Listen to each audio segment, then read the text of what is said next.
majority of the names on here, you just have that information on. So, So is Carroll County Solid Waste working on trying to resolve the issues with the list? no. I spoke to them last week and they are not, they are being reactive rather than proactive. They said that's outside of their realm. Well, they're being advised by their attorney that it's the city's responsibility to enforce the ordinance, and that, they can't start calling people and forcing them to sign up. Well, and I see one name on here that's been a Carroll County customer for more than 15 years, and their name's still on the list. Yeah. So it could be a simple thing as the name appearing differently on their billing log or something like that. Or they may, there would have to be that kind of error that their name appears differently for some reason. Dan, did I understand you to say that the names on this list are just the ones where the addresses match?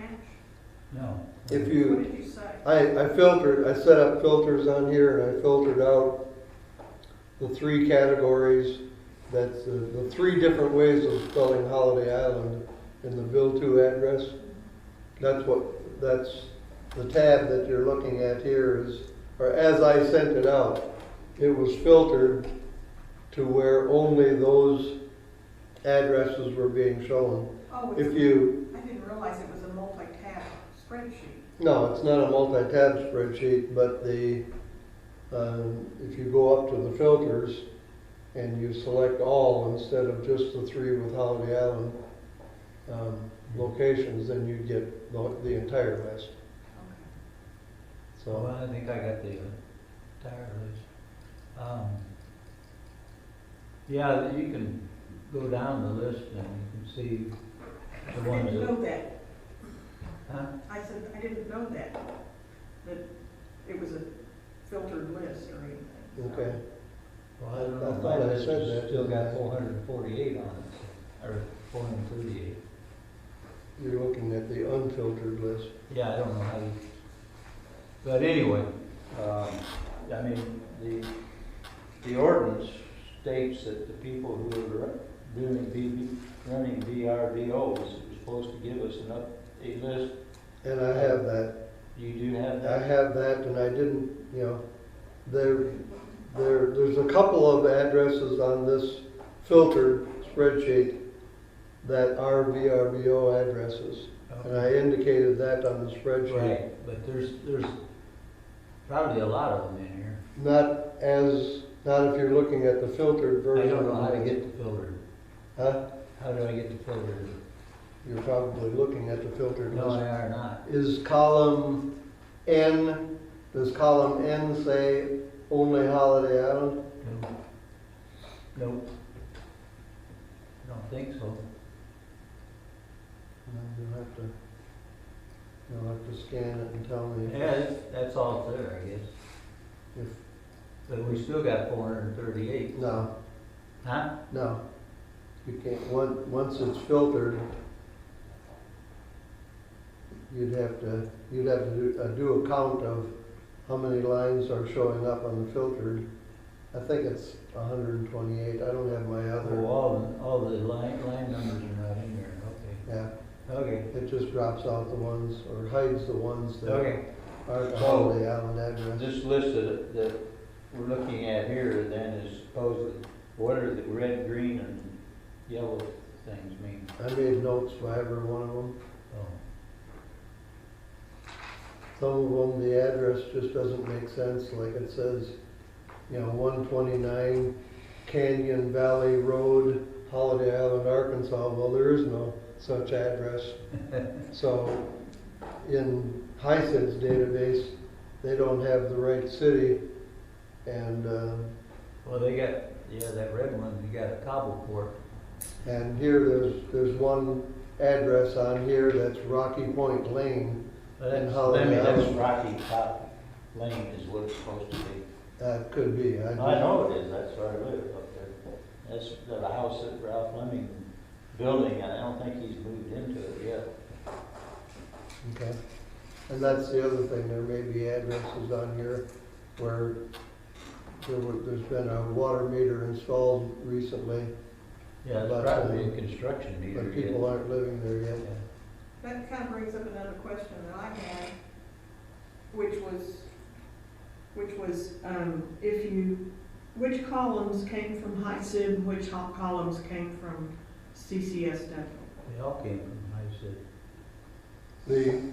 The original spreadsheet came from HICID, and then Carroll County has been working that list down as people sign up. So you're saying that all this data is the HICID data, none of it is Carroll County solid waste that they collected? Correct. Okay. But as somebody signed up, they would drop the name off of the spreadsheet. And the latest version that we got, would have excluded everybody that's already signed up. So how often is HICID sending them an update? HICID is not sending them an update at all. Well, they'll need to because people move, people die. I think we're looking houses at, change names. yeah, Water yes. customers change There's going to be, on the city's end, there's going to be, it's going to be fluid by people, building houses or people moving away, selling the house and stuff like that. So there's going to be a maintenance element to this. There's also a maintenance element on Carroll County Solid Waste, and that, as people sign up or as people call in to drop service, we're gonna have to get notified So about who that. reconciles those differences? Aaron? Nobody yet. I mean, that's, I guess what we're here to talk about is, number one, how do we get everybody signed up or at least get information on every address to start with? And then I was what's under the ongoing- impression that HICID would feed them a file every so often. Yeah. Sending an entire file makes it incredibly cumbersome. If we can just set up a process to where only the changes, that somebody gets notified of the changes on either end. Have we I talked to, agree. have Yeah, we talked to that the makes sense. district yet on that, or? No, I think, that's step two. Step one is Figure out trying what to the hell figure we out got. who's signed up and who's not, so that we can contact those people that are not and get them switched over. Not very many of these have a phone number, so. Yeah, And I would venture to say that probably a lot of them are not gonna be in the phone book. could be. All right, can I ask a question? I may be naive, but they don't have a route list that they can print out of where they pick up garbage? Well, I'm sure they do. Okay, well, when you negotiated the contract with them, and what did they promise us? Would they promise that we're gonna give you a list and then we're not gonna do anything to update it? I think if you go back and look at the contract, it would say that, and I don't have it in front of me, but I think the contract would say that they're supposed to be getting people signed up. But when they checked with their attorney said that it's the city's job to do the enforcement. So, Mr. Mayor, could I do my 2 comments and leave you all to hash this out? sure. Thank you.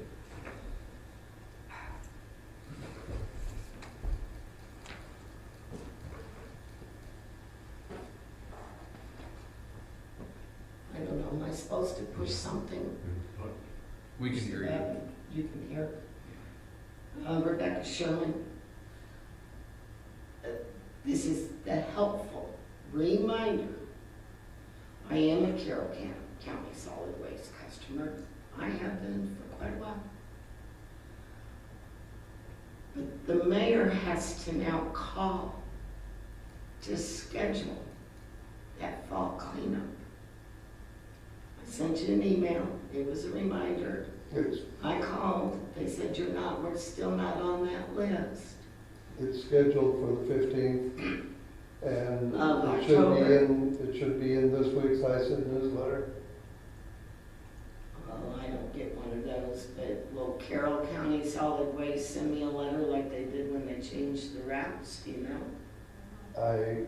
I don't. I'll watch No, for the what they're- newsletter, I know where to find it. Then the second point about the pickup is a customer without having to deal with the fact of what the city said. And I can't get a really clear read on whatever the contract is. But in the past, I could put out an appliance, it was picked up, no charge. Somebody's now telling me that to put out the appliance, there's the Carroll County Solid Waste will add it to my bill.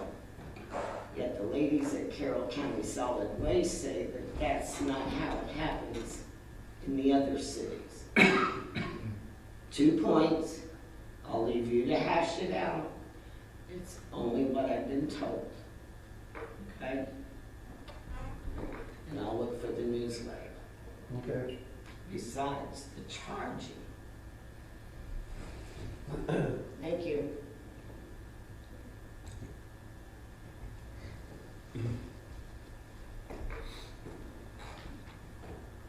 All right.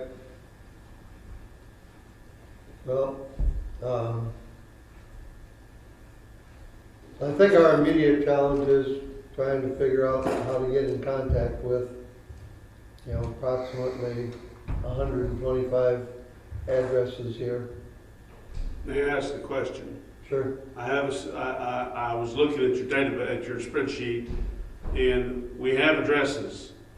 And I don't know if it's within the budget to notify via USPS each of those people and say, if you are currently a customer, let's do a reconciliation, call us, let us know, something to that effect, but send out a mailing, one-time mailing to those specific people to those addresses, because we may or may not have a current phone number, so calling them is not going to be an option. And tracking them down, going and knocking on the door, if these are people that are on vacation, they're at work, they're wherever else, knocking on the door is not really going to be as much of an option. So the best way, and I've gone over just like you have, to my opinion, is the best way is going to be to use USPS to deliver a letter to their mailbox. And if they're getting a bill from the water company or from whoever, they check their mail, so they're going to get it. Mm-hmm. And have them take the step to say, we have you on this list. If we don't hear from you in X number of days or by this specific date, we will be contacting you further to, rectify the situation. Because I take 2 to 3 calls every day about that specific thing, and they're like, the first question they ask is, how are they going to know if we don't do that? And I said, there's a spreadsheet. They compare this spreadsheet with this spreadsheet. They link them together, just like what you're talking about you did. So that's our biggest thing, is trying to get that taken care of and get those people synced up. I like that idea, Aaron. I think I might be a little stronger and give them certain time to, You have to give them a deadline, or they will push it out and push it out. Well, and I push it, meant, and if we don't hear from them before then they will get a citation. Fair enough. You start out by saying, perhaps this was an oversight. If it's an oversight, please call the office and let us know. Because there is a chance that it's over. If we got your address wrong, if we got Looking something, at some of these, like A&A Harmony Holdings, is it, is that a, Ken, don't mention specific names and stuff. okay. We have a confidentiality agreement. Well, I mean, some of them Using this look like they're businesses or something, I don't. And I marked on the spreadsheet which ones I knew were commercial. These are not marked, okay. Well, the ones that I knew for a fact were commercial, Yeah, okay. I indicated on the spreadsheet were, Sorry, I just, a reference, I can't, it looks like they're not individuals, but they have a mailing address, so it should work, Aaron. Right. I would like to trim the list down as much as I can. I agree that that's probably the most practical first step. It's not gonna be cheap initially, but in order to reconcile and to keep our books in order, we mailed these people, they did not respond, or they responded and we got this. So that should only be, how many you say there's on here? I think it's about probably 125 or something. That's still only $50-$60. Yeah, That's a whole lot cheaper than people spending time running up and down the road and trying to call them and everything. I would like to take one step before we do that, Okay. and that I would like to get the names off of this list of the people that we absolutely positively know are currently Carroll County customers. And so if anybody here knows for sure that a particular person on this list is in fact now a Carroll County solid waste customer, I would like you to let me know so that even if you're not 100% sure, I would not be opposed to you calling them if you know them fairly well and asking them, just tell them we're trying to clean up the list here and we thought they were a customer, but their name still shows up on the list, so let us know if they are currently a customer. It may only be Some of this, a half a dozen or so, but I am kind of surprised by the number of names that showed up on here of people that didn't. I don't understand these that have addresses and not names. I'm looking at, there's 3 of them right here in line that are, instead of having a name, it's Bobway Lane. There should be a name on every list. Or you scroll all the way to the left. Wait a minute, maybe I've got, I've got the things here. How do I get back? I've got addresses and no names. There it is. Okay. Revelation. So if everybody could, scan the list, if there's somebody on the list that you know pretty well, and or you know for a fact that they're a current Carroll County resident, just email me that information so that I can get, and I'll get with Carroll County Solid Waste and say that these people have been confirmed to be existing customers, and we'll have to figure out why they're still on the list here yet. You have correspondence from the VRBO people then? I have the list from Plumley's, I have the list from Ozark Reynolds, and I have the list from Oak Point Condo Association 1, I think. And it's a pretty good list of, between those 3, it's probably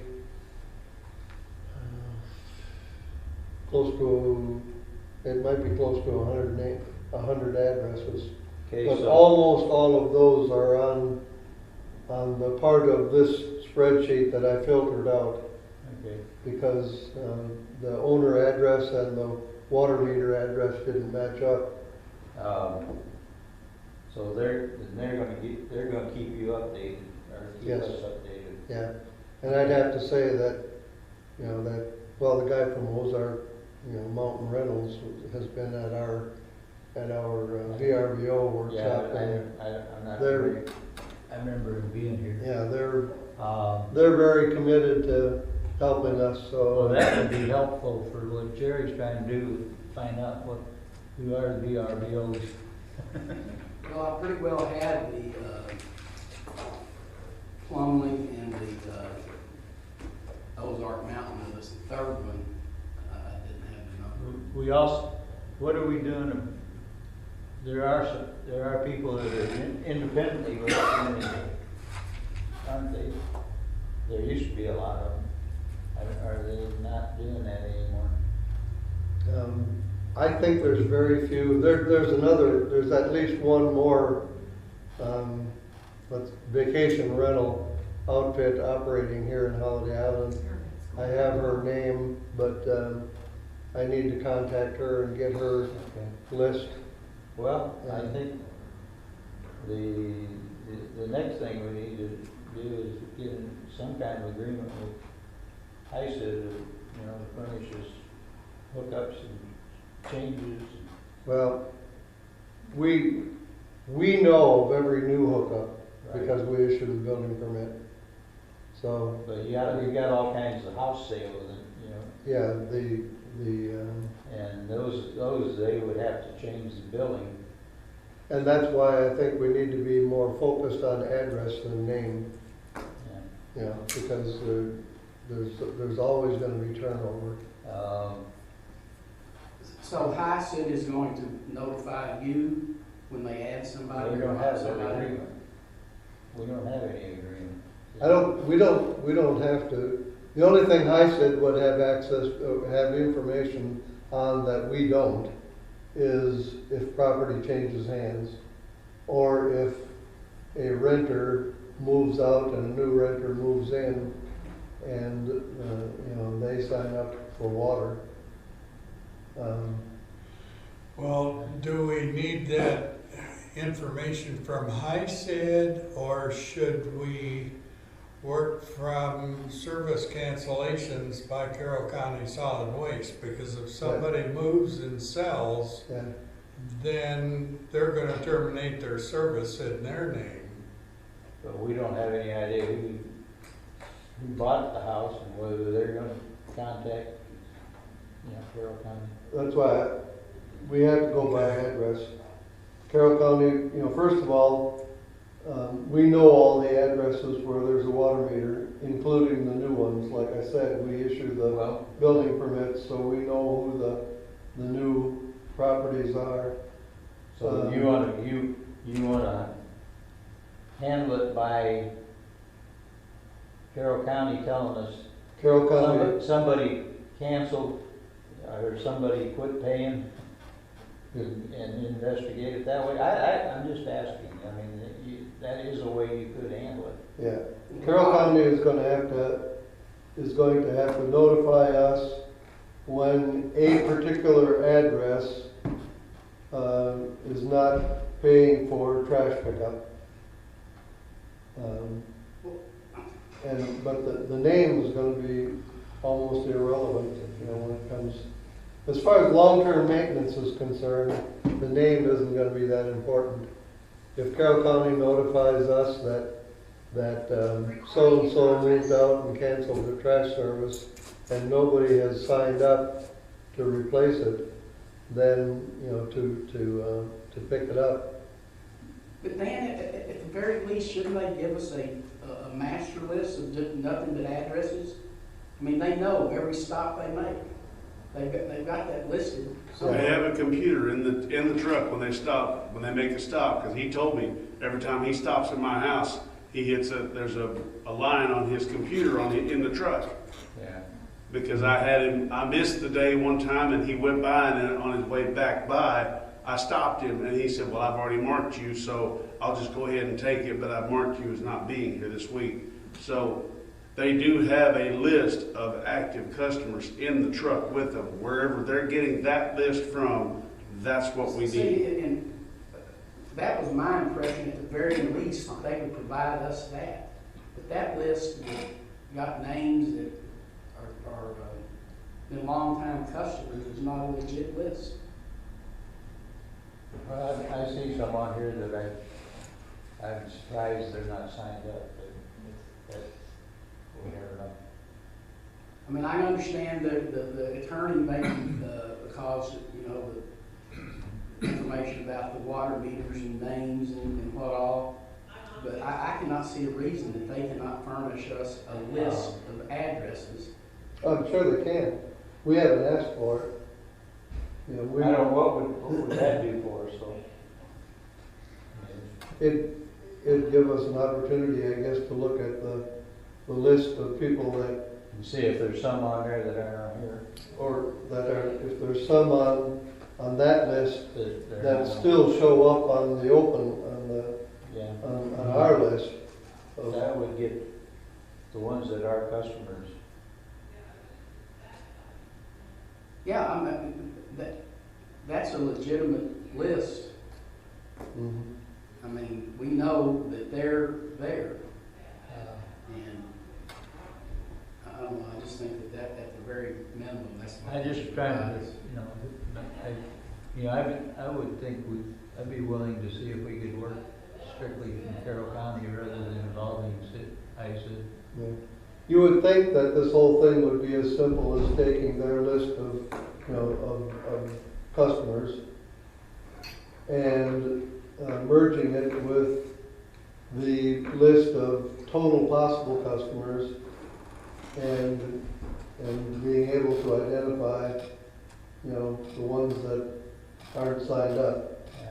But But the there's- problem is, how old is the database that they're providing to you to merge in? How long, when was the last time it was updated? Well, that's part of the problem, but the bigger part of the problem is all of the spelling errors and different ways of spelling things, and, you know, they don't,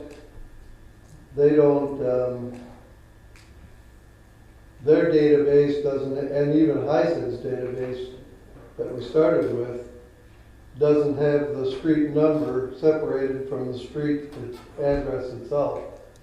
You know, so there, if you try to sort by street or something like that, it won't sort it. Or at least I'm not smart enough to know how to do that. If I sorted the original database, it'd give me all the ones first, and then all the twos first, and then all the threes second, and then all the threes third, regardless of whether that's 3 Woodsdale or 3 Appaloosa or 3 wherever. So this spreadsheet here that we're working with right now, I went in and physically separated the number of the address from the street itself, so that I could sort it and filter it and everything else. So it's just not that easy to merge them because of how both parties have their database set up in the first place. So on their list, you could always separate by the street number and not the street itself, to show all the people that live on Holiday Island Drive that have You service. can in this database because I separated it out. Yeah, and that's what I'm looking at. I moved the number into a different column so that I could sort by Okay, the name of the street. now, I understand that, but I still don't understand how so many people that we know have service are on the list that they're not serviced. It could be that it's set up differently, and, you know, like instead of, in our database, the person's name may be Harry Schwartz, and in the Carroll County Solid Waste, it could be E. Harry Schwartz, or something like that, you know, that they just signed up with their name structured differently or something like that. I see one on here that, on Beaver, that lady hadn't lived there in 2 or 3 years. The mail, the resident address and the mailing address are the same. Mhm. And you probably might have met several of those. FYI, our internet is coming and going, Cox is up and down. You probably figured that out. We've noticed. Okay. Yeah, it's going, the pro shop's down, the rec center's down, so, okay. Shocking. Yeah, I would think we just at least ought to ask them to give us a list of just the addresses and see what we can do with that. It'd be really ideal if their database had a stop number, and then you'd have something of consequence that you could match up. That'd be really ideal if they had that in their list. But you won't know until you see it. You know, stop number 1, stop number 2. They've got to have that because it's in their truck. Exactly. They have route sheets or route lists Sure. that they work from. I think there's 2 routes on Holiday Island, right? But they've already updated it because I've got 3 neighbors just on my street that I know have signed up within the last 3 to 4 weeks. They're getting picked up already. So it's got to be a current sheet. They've got to have a current database of users. That would be a good way to get the. If we could get that state sheet, off, yeah. that would be perfect. The other concern I have is the non-residents. So apparently we have in the neighborhood of 200 or more non-residents, or part-time residents, whatever you want to call them. And you sold bag tags for 15 or 20. So how the heck? Well, that's where Aaron's idea comes in. Well, You mail that. he was saying, yeah, but that's another 150 to 200 or 200. I've got a neighbor that's leaving. He's moving out November 1st. He's moving back to Florida, and he will be returning in April, May, somewhere around that time frame. So he said he's gonna call Solid Waste, stop his account, and then he'll move back. And then when he moves back in May or whenever he comes back, he calls me and says, "Okay, add me back to the list." So that's going to cause, there are going to be a lot more of those, the snowbirds, who are going to be in and out like that. How are we going to track those as well? Well, that's one thing I did, you know, Carroll County, you know, had what did they call it? Some kind of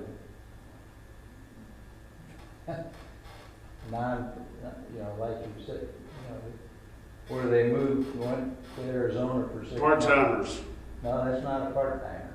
Suspended service or? Yeah, but they were gonna charge them $6 a month or something, what that was.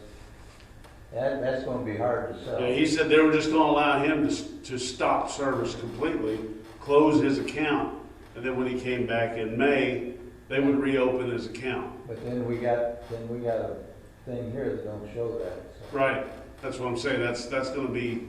But if we get information from Carroll County Waste when they had people who did that, then we could be all right.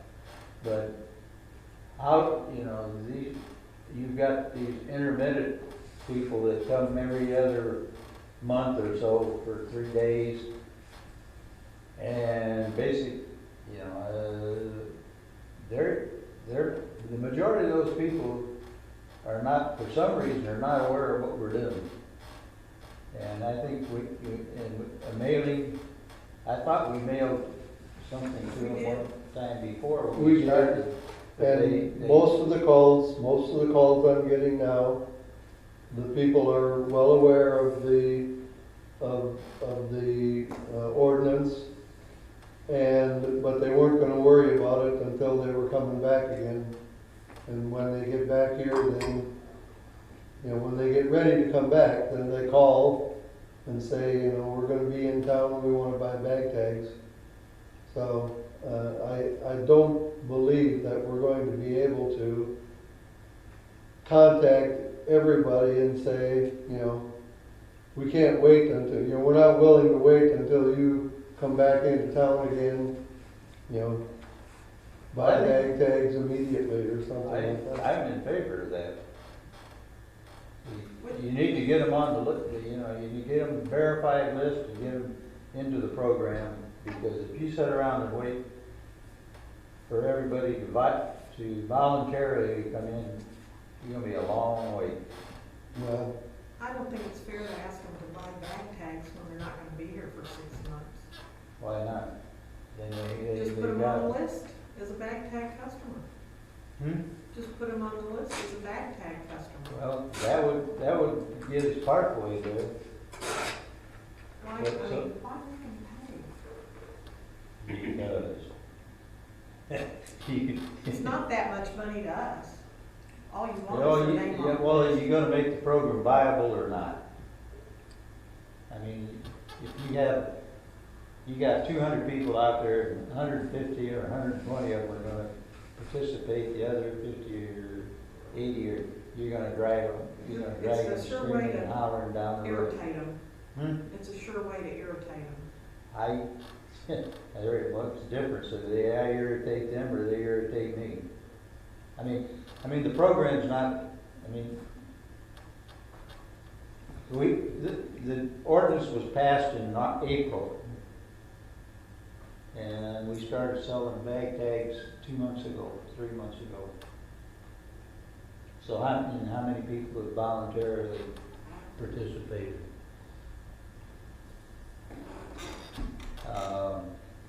Also, how many of those part-timers, you know, they may go off to Arizona for 6 months, but they also may be renting out that unit. So, I mean, if they don't sign up one way or the other, they're. I would go along if we can get them to acknowledge that they are part-timers and register.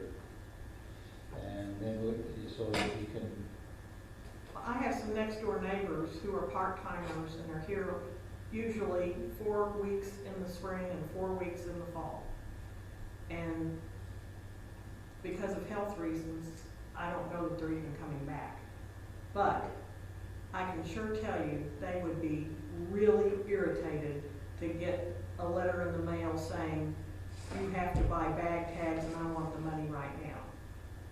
Now, they wouldn't be irritated if you sent them a letter saying, we are implementing this new program for trash, and when you arrive, come to our office and pick up your bag tags. But if you ask them for a check right now and they aren't here and they don't know exactly when they're coming back, they will be irritated. I said I would go along if they would acknowledge and get registered in. Yeah. And I can, as a neighbor, I can vouch for them that they are legitimate part-timers. Because They would have gotten the original letter that we They sent should out. have, yeah. they all, you If know, it followed them between. everybody on this Wisconsin and list got one letter already. But I'm still seeing people dumping their trash in the Sunfest dumpster behind the building. Those are the ones we have to get to. And I know the residents because I know who they are. well, I think they need a citation. Well, we've got a significant number, and Rebecca Sherman just said, well, I heard that you could dump your refrigerator on the lawn and they'll come pick it up. That's a once a year thing, I believe. Well, it is, but that's the kind of crap that's proliferating on social media. Oh, I get calls about it every single day. I'm getting calls from people saying that kind of stuff. I mean, we've got people that are organizing to defy this, Mm-hmm. and I hear from them every day. If you go down there and look in the dumpster right now, I bet you don't find any tags. That was one of the things that I expressed when I was like, they're not going to use the bag tags. They're just going to throw them in the dumpster. And it's a shame that that's going to happen, but people are going to do whatever's free, and that's free. Just like dumping it in the Sunfest dumpster or over in front of the Elks Club. Those same kind of things. They're going to find a way to dump it somewhere else. That's why I thought making them get them in, but then they just wouldn't use them, so. Well, we knew going in that we had not having control of the billing for water, that we were going to have leverage problems, you know. Well, But the part-timers, you know, the part-timers are the least of our concern as far as, you know, illegal dumping. Well, if you know they're a full-time resident, you can cite them, right? If they aren't on the well, that's CCSW list, route that's list, supposedly what these are. you'll eventually cite them. And they'll have to pay a fine or go to court or something. The bag tag customers, you know, that one's tricky, all right.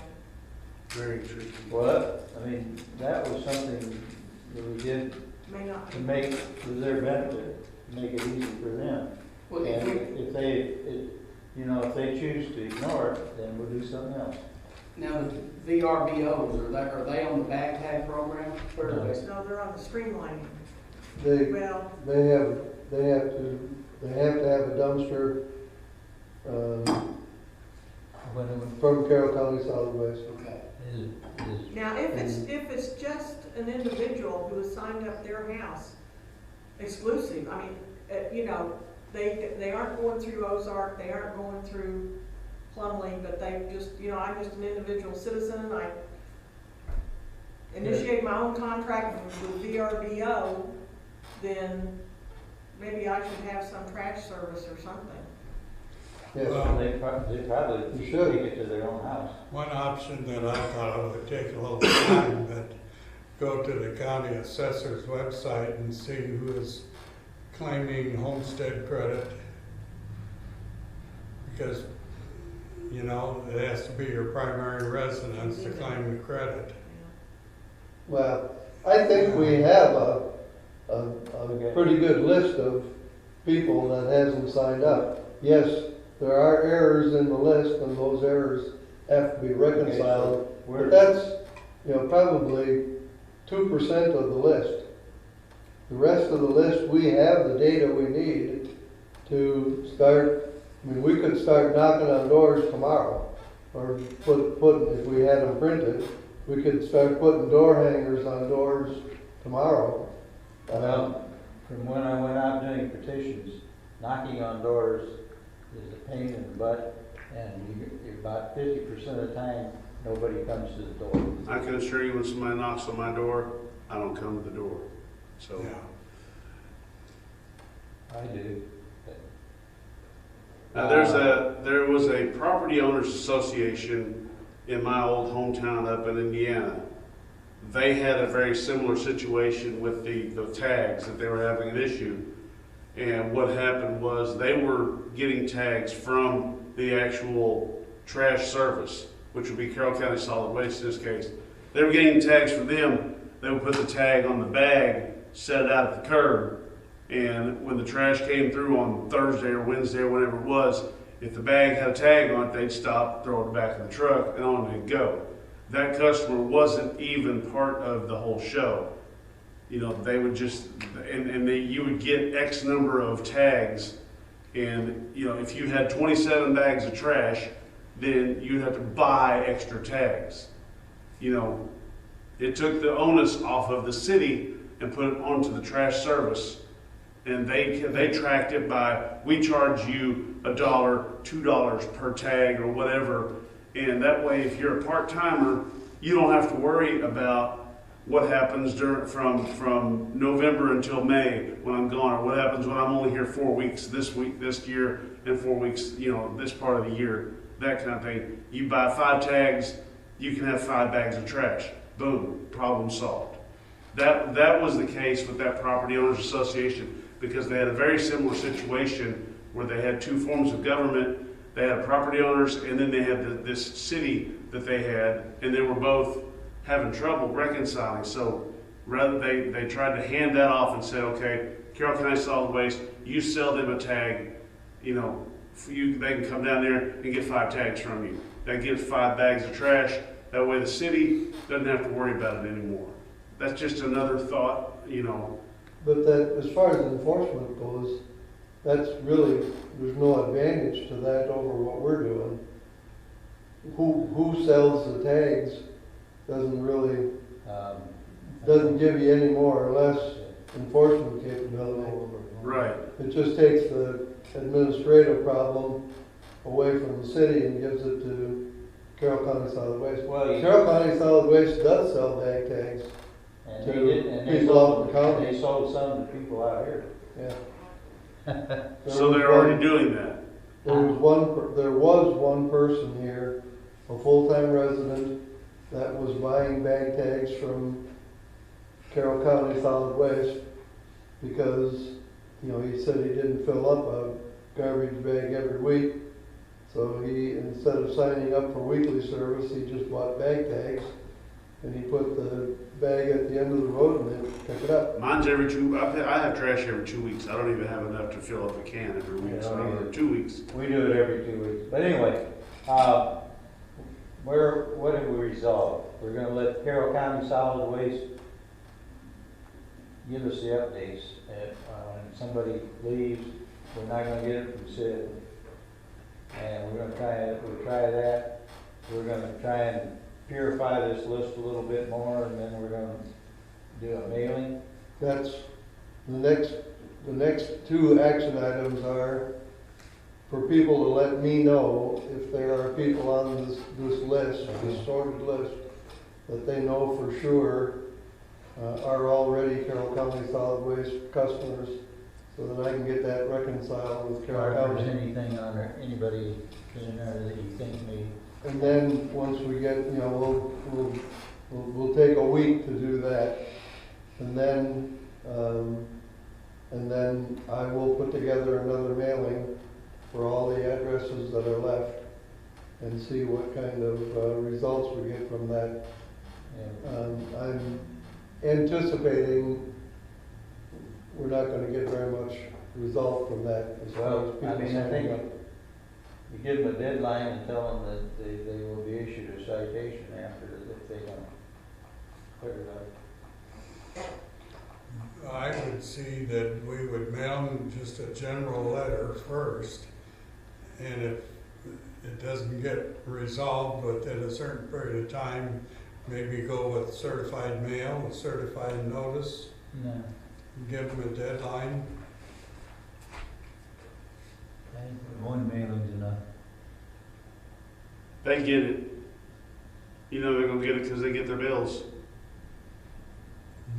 Just a thought. I mean, at some point in time, we're gonna have to put the hammer down. I agree.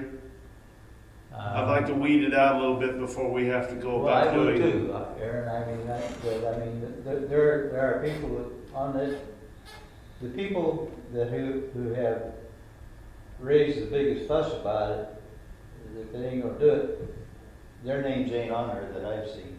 Oh, yeah, they are. Only one, There's more than one. okay. But, I mean, we need to get it down to those people and deal with them. Well, I just got a call while we were sitting here from somebody asking about the trash service, so Well, while we were sitting here, it's every day. But I'm doing all I can from my side, but I will do, if I need to go knock on doors, I think the door hangers, after the mailings, the door hangers will be the next thing. Give them a chance and then say, hey, this door hanger says, next up, I come to your door with a citation. That's it. well, I think there are a lot of people that think we're not serious. That's what I mean. We need to, They need to know that we are serious. now if we get it down to 50 or 60, I can knock on 50 or 60 doors. I can't knock on 200 doors. Okay, We can get you an automatic knocker, I don't know. Yeah, no, We'll get you an impact drill. I like it.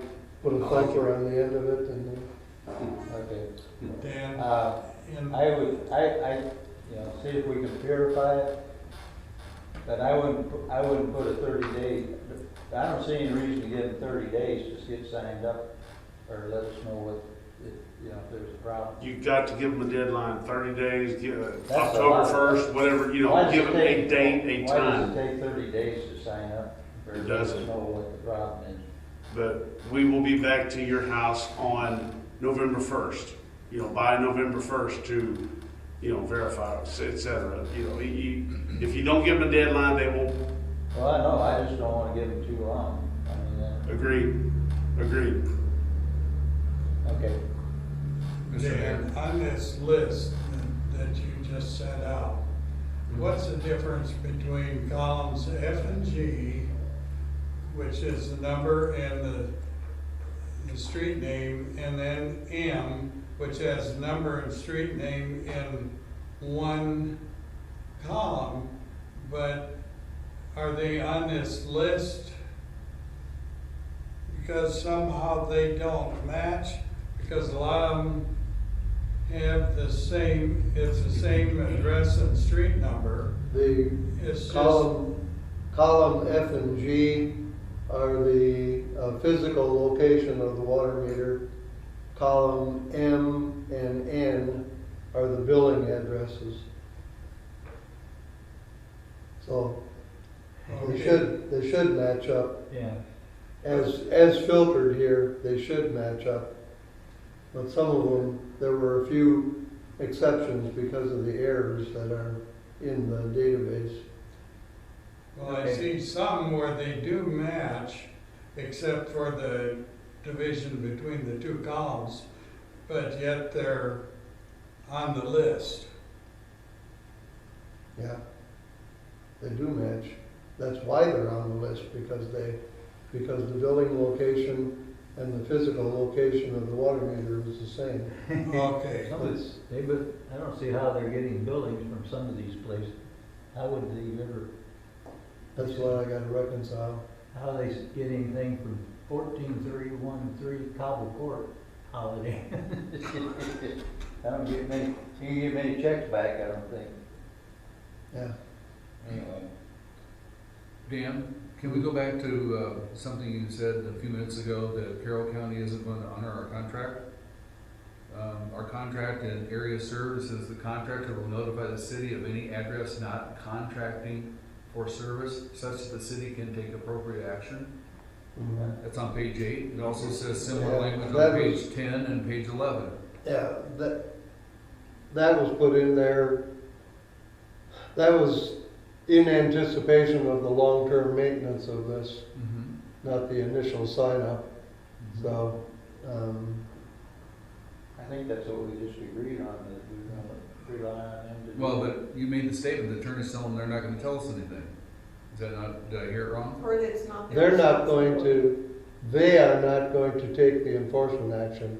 No. They're not going to get on the phone and call all these But people. will they notify the city of the changes? Okay. They already have. I mean, Okay, good. All This right. list came from them, Okay, that's fine. Okay. so. I don't understand some of We have to make sense. the, boy, there's a lot of addresses that are just bogus. They're using that for, I said using that for a billing, they're in trouble. Well, I don't know that there's, no, I wouldn't say, there's maybe a dozen. Well, I took it that this list was the people that didn't match. Huh? No. This list is the people, as filtered right here, this list is the people that had This one that the physical location of the water meter was the same as their street address or their billing address. here. Anyway, Okay, so for instance, in our case, you don't want we're us, not on there. you don't want us to try and contact people and see if they are at this point, you just, if we think they are. If we know them, he wants us to do that, I think. I don't Yeah. know. I see people on here, I'm surprised that they're not, anyway. I'm positive that there's people on this list that are currently customers, and I would like to get them weeded out first. And the very first name on the list, which I'm not gonna say, but it's, the name on the list is under the wife's name. My guess is that their account with Carroll County Solid Waste is under the husband's name. Bet you, And that's why it shows up on the list here. Yeah. Need to sync it by address, not by name. That's why, yeah. Once we get all that cleaned up, then after Well, that, if we we get focus the on the list from address. them that by address only, then we could weed those out. Mhm. Okay. Anybody else? I'm done. Thank you, Mr. Mayor. This is gonna take some time to implement. I wish like heck that the city had the water department so that we could just put it on the I don't water want the bill water department. and be done with it. This is going to be, this is gonna take a lot of clerical work long-term to maintain. Mhm. Well, Even after we get it straightened out once. okay. Right, so we got our next steps defined. Aaron, is there anything else you wanted to add? Here, No, sir, I think I've said plenty. Except my badge. your So now I can official employee. Now I can knock on people's door and not get shot. Yeah, No guarantee. haven't been able to come up with a badge yet, but, You mean like a medal? yeah, a real I got badge. you. I know where they're at. Everything, all of the companies that I looked at online, their templates already were set up for state logos and stuff like that, and, you know, more for law enforcement than for code enforcement, so. Well, other cities obviously have a source, if they're using those badges. Yeah, You just contact some other cities. Green Forest got one. He's got one.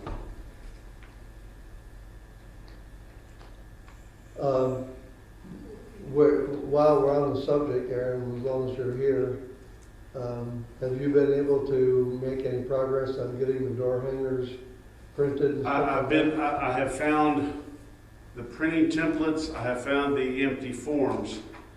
The problem is getting the data, because it's made more for a merge from a spreadsheet or something of that sort.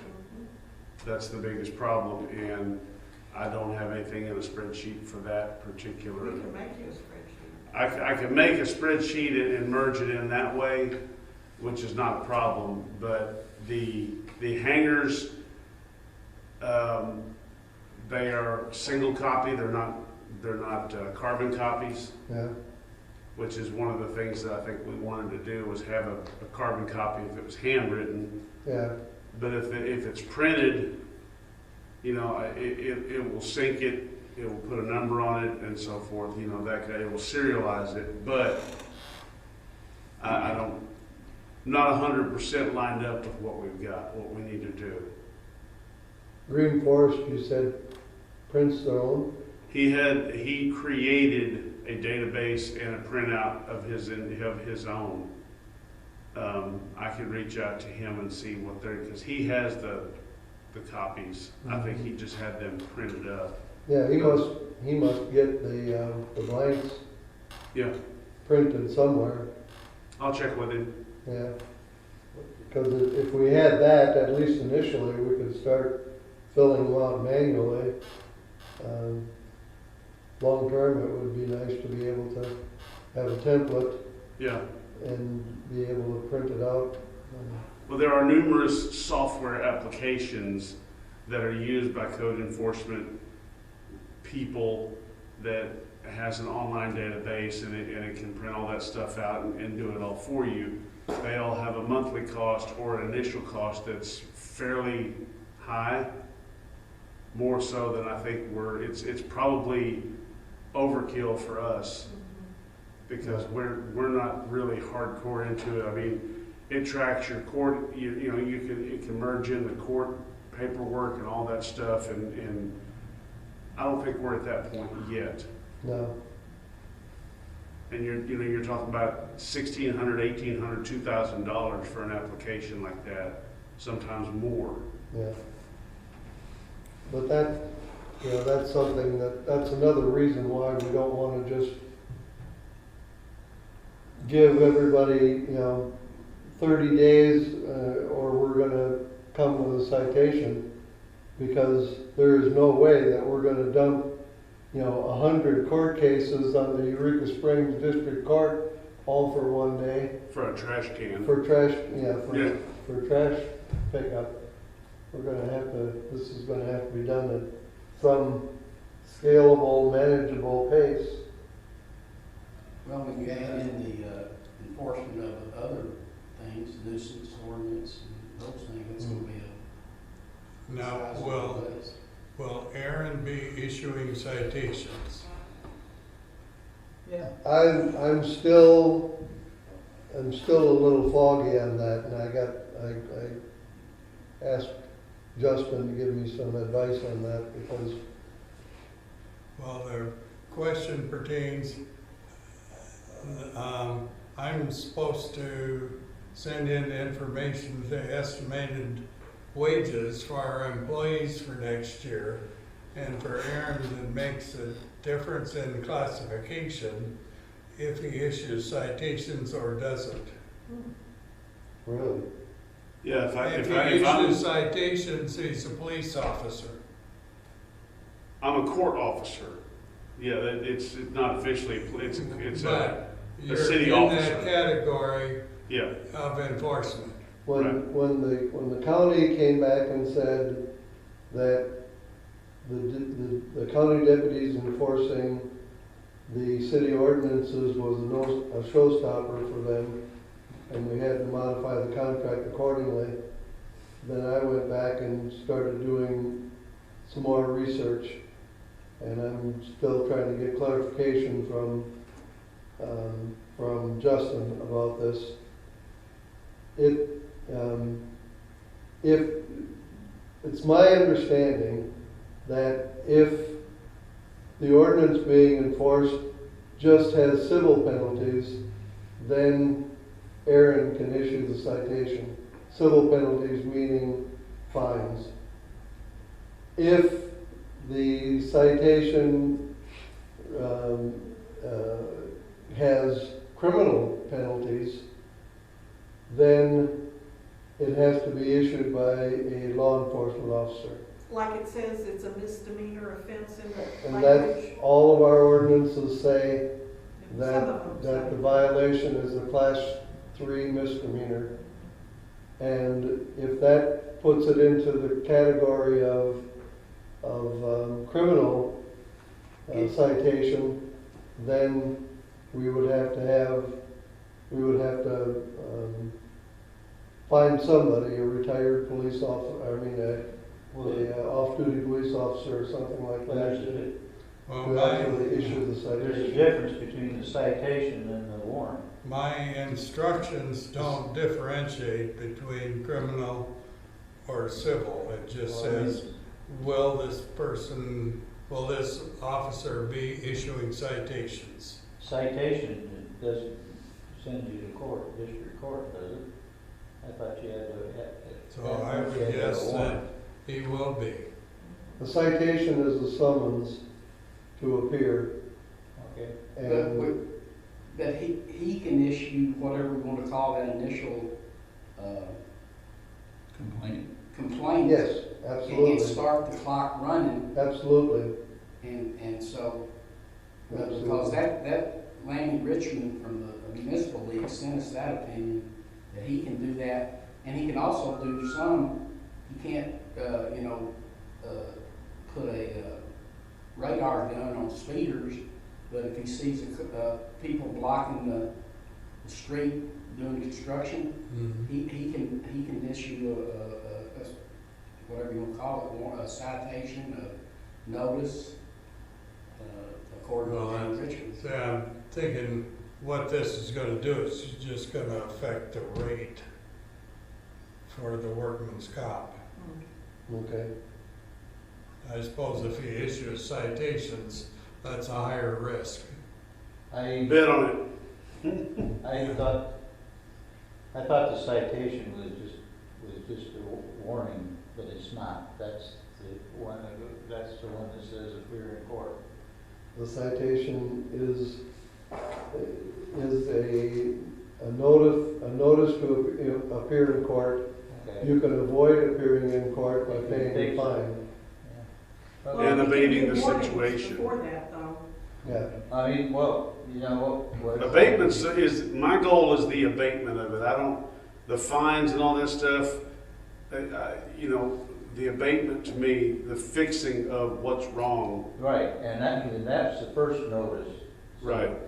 And I thought that was a citation, but okay, so. No, that's a notice, and if they don't abide by it within the laid out per given time, 14 days, 21 days, whatever it is, Yeah. then you go back and you write a citation, and if they're not there to take it, you stick it on the door. And at that And point, if they don't show up to court, the judge will issue a arrest warrant. Is the first notice in writing, though? yes, Oh, yeah. they get one chance. You go to the door and you say, I'm here because this is incorrect based on our current codes. And we're gonna give you 14 days to fix this. If you can't fix it in 14 days, Requires? do what? Is that what state law requires? I think state law says 10 days, but you know, I'm gonna tend more towards 14 days, just to, Depending on what it was, you might even go to 30, depending on what you're doing. because you got some that are gonna take 30 days just to, I mean, Yeah. even if it's an everyday thing, it's gonna take 30 days to fix, so. But trash, it don't take 30 days to get signed up. No, but that's two completely different Yeah. arenas. Okay. I'm glad they cleared that up, because I was thinking citation was say, hey, you got a problem. Nope, citation says you had your chance, now we're going to court. Get your handy down there. Yeah, Okay. And there are bound to be other cities of the second class, like we are, that have interlocal agreements with the county sheriff's office to provide their police department. And, well, our So county, that we could find out what they're doing. it doesn't make any difference, our county ain't gonna do it, so.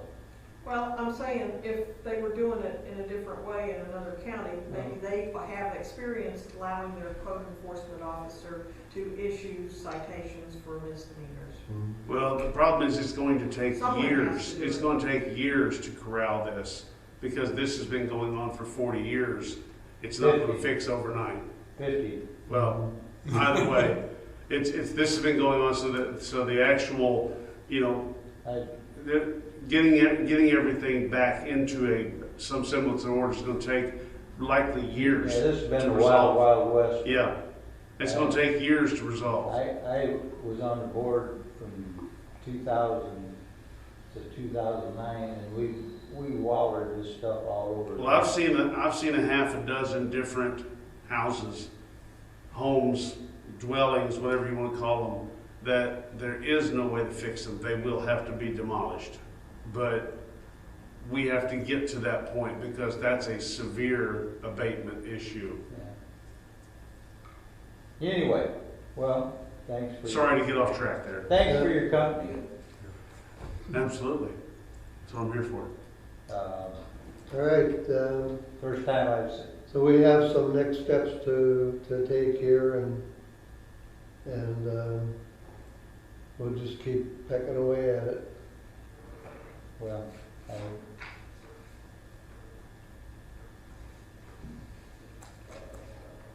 All right, should we move on to the budget? Sounds good. where do you want to start? You want to start with the big spreadsheet, or? I would start with the general fund summary tab. Okay, that's what I got. And my first question is, we're starting with this, I'll call it a surplus for lack of a better, balance of 34,000, and we're gonna end up with a surplus of 9,000 or 9,500. Is that my first interpretation? I don't have a closing fund. Well, it says ending fund balance 95. It's because we don't have a starting fund balance to I plug think- in row 6 yet. Ken, I think that is the excess of revenue over expenditures for the year. Yeah. Because if you look at Well, the, that's my question. Okay. if you look at the budget column, the last column there, Okay, well, that's good enough, Wes. We're showing that we're gonna have a surplus of $9,500. Okay. Okay. Dan, I would suggest that in all of our budgeting, that it's not the zoning board of adjustment, it's the board of zoning adjustment. The title needs to be fixed. BOZA. Yes. So line 18, need to change the title to Board of Zoning Adjustment.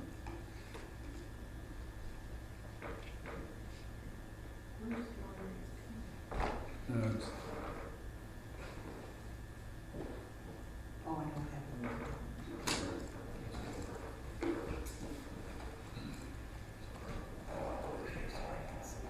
Okay. Correction made. okay. I believe there's a tab that would need the same change.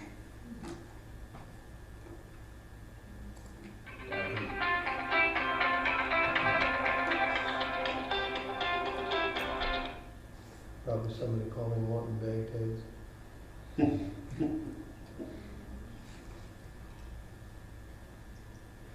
Okay. What? CAPEX is capital improvements, is that? Capital expenditures. Okay.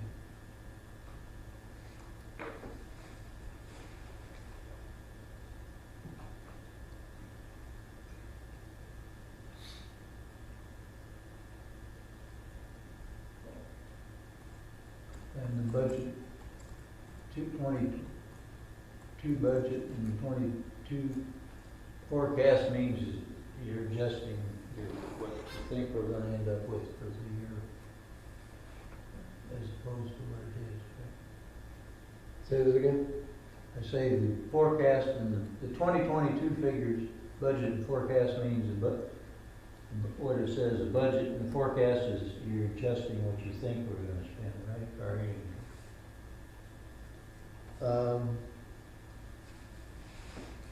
where's the income at?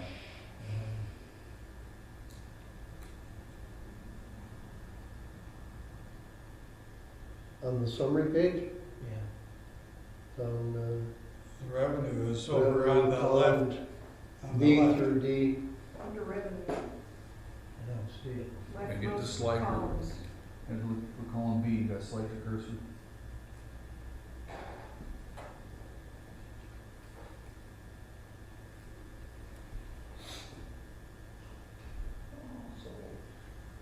And you can make it really small and see it all without sliding it.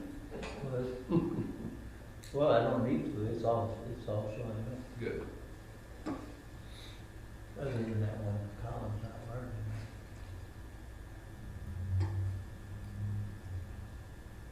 All right, you want to go to the different departments then and actually look at each department? We could start out with the admin summary tab.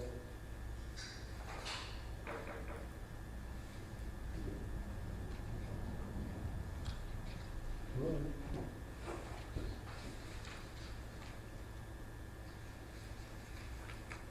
don't see, I can't read that column. The revenue forecast basically, as far as county tax, municipal aid, share of the county property tax, that was all, There it is. Wes gave me those numbers.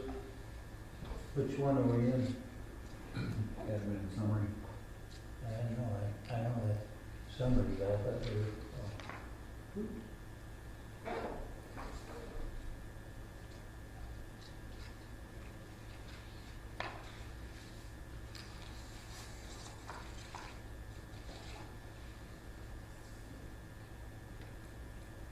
So we're gonna budget a little bit of an increase in revenue from, last year, or from our current forecast.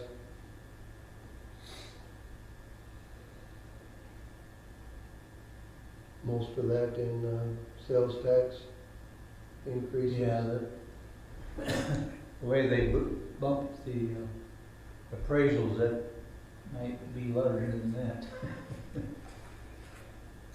And the county sales tax, the last 2 months, our receipts were 23,000. Was that Now, factored it into the forecast? fluctuates a little the way it looks, between months. And we don't know if the economy changes, if there might be some decrease, but, at 23,000 a month, you would be talking about, what, 276? Oh. Yeah, For this year's forecast, you're saying, for the Well- 2022 forecast. Well, at what it currently is, right, has been the last 2 months. If that continued out. Yeah, if it continued that way, which it may not. No, I think January, February, and March, we'll find out are a little leaner from a sales tax standpoint.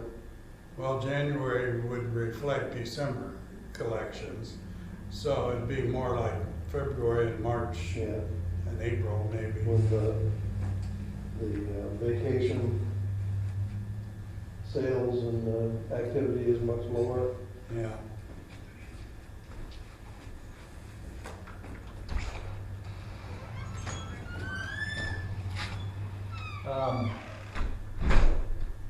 I don't know, I tried to figure out the administrative IT thing, the difference. I have a hard time with, I guess it looked like there was some duplications in cloud service or something, I don't know, I couldn't figure it out. But,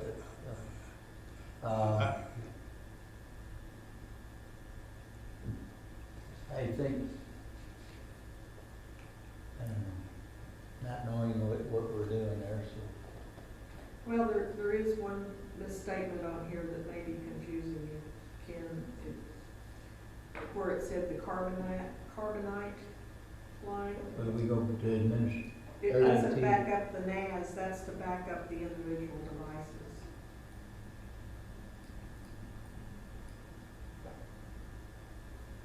Well, Dado Recovery Cloud Service. You're on the admin IT tab now? That was what Ken was talking about. yeah. Well, I mean, I can't deal with it's one figure on the other one, so.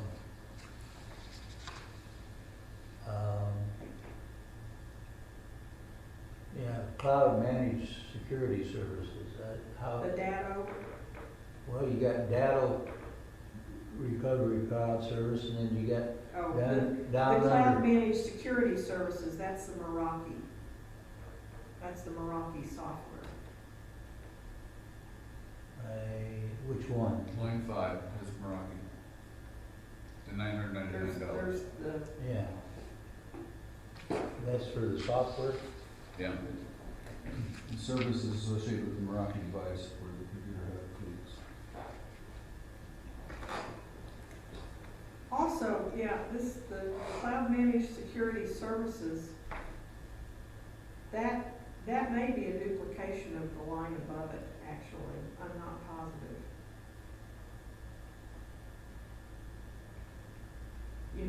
They sent us a contract that we need to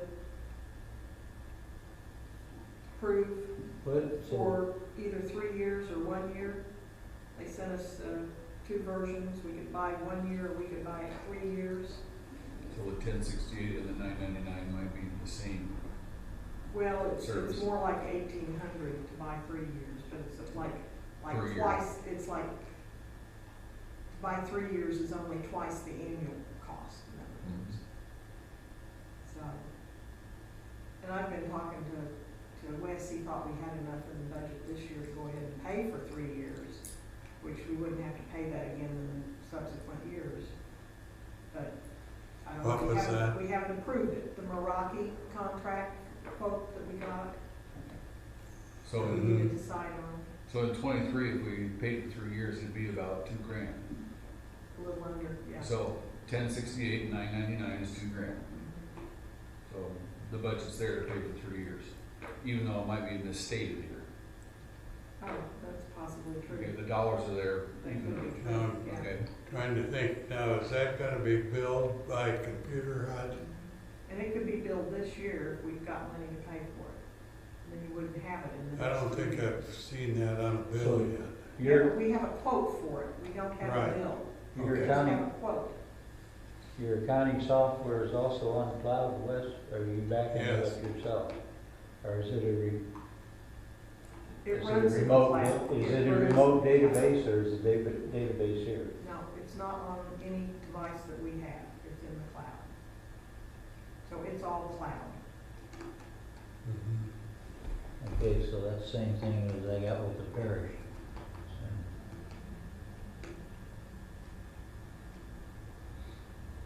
So there's several things that are cloud. in the- Yeah, I mean, we got a lot of different It's clouds. all cloudy.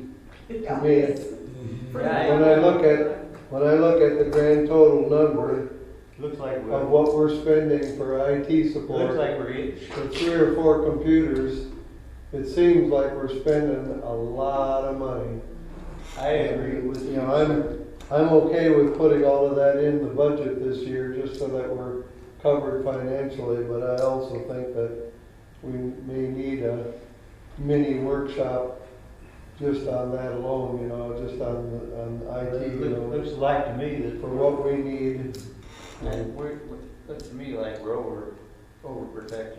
I mean, it is awfully handy for me to, I've called the help desk a couple of times when I've come in the morning, and either because of the lightning storm or something, my computer had a brain fart, Well, and you call the help desk and they I take got, over your computer and they fix it I got, almost instantly, so it is nice, but is it worth all the money we're spending? I got the same thing at the Perry Center. I'm the IT guy, the guy that understands the system there, and it pays like $120 a month. And the system is backed up, we don't have, you know, and it's like $120 a month. And he's local in Eureka? Huh? He's a local guy in Eureka? Now he's someplace, I don't, it's off someplace, but every time you call them, they get right in there and help you, and, you know, you get automatic backups, and you don't gotta do nothing. We're paying a hell of a lot more than that. Well, I will say, okay, in the numbers that I have, what I've gone through and pulled out, separated out, for instance, the fees that we have for the planning commission, the code enforcement, and the building and construction, and this disaster recovery. And there's like $6,800 left in the general monthly fees that we pay to Computer Hut, for monitoring, for the security and everything, $6,800. Okay,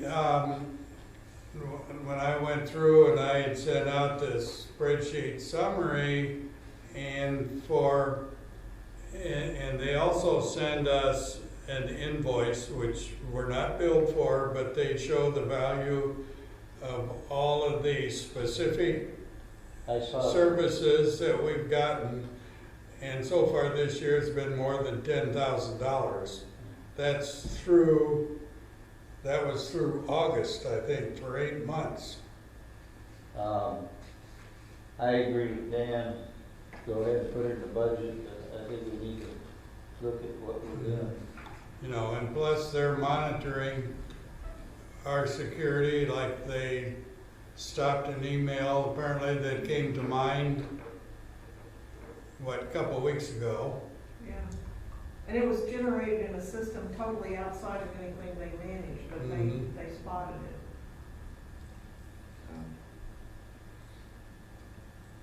Because you do your email through Ionos, and it got generated in the Ionos system. Hmm. Oh, that was Onus that did that? Okay. Well, it wasn't them that found it, Computer Hut found it. Or they, maybe, no, I called them about it when we got the notice from Ionis, that's what I did, and they helped us, Okay. they helped us So assure that we Computer were Hut found gonna it. be safe. Computer Hut would have found it, or did, and then you called Ionis? No, vice versa. Ionis notified us, Okay. notified me as the administrator that there had been this bogus email sent out supposedly by you out of your email system in Ionis. And it went to 324 other addresses, and they spotted it as something that possibly was really bad. And so they trapped it, stopped it, their firewall stopped it from going out. And so I called our guy, they recommended we scan everything that Wes uses and make sure his devices are all clean and free of any virus and Yeah. all that. And so that we could be assured that he was not, it wasn't coming from his machine doing Yeah. something. And they didn't find it. They didn't find anything and he scanned clean, but, you know, they knew what to do to make sure that we were safe. So that's why recently some of his emails go to junk. What email That's are you talking that's your about? account. That's my account. It's your email system handling that email that way. It's not every email though. That's odd. Is that reimbursement, we talked about reimbursing you for travel or, car expenses or? No, I didn't put anything in here. I don't think I put anything in here for me. I put in, but I did put in you wanna go to admin employee. That's where I'm at.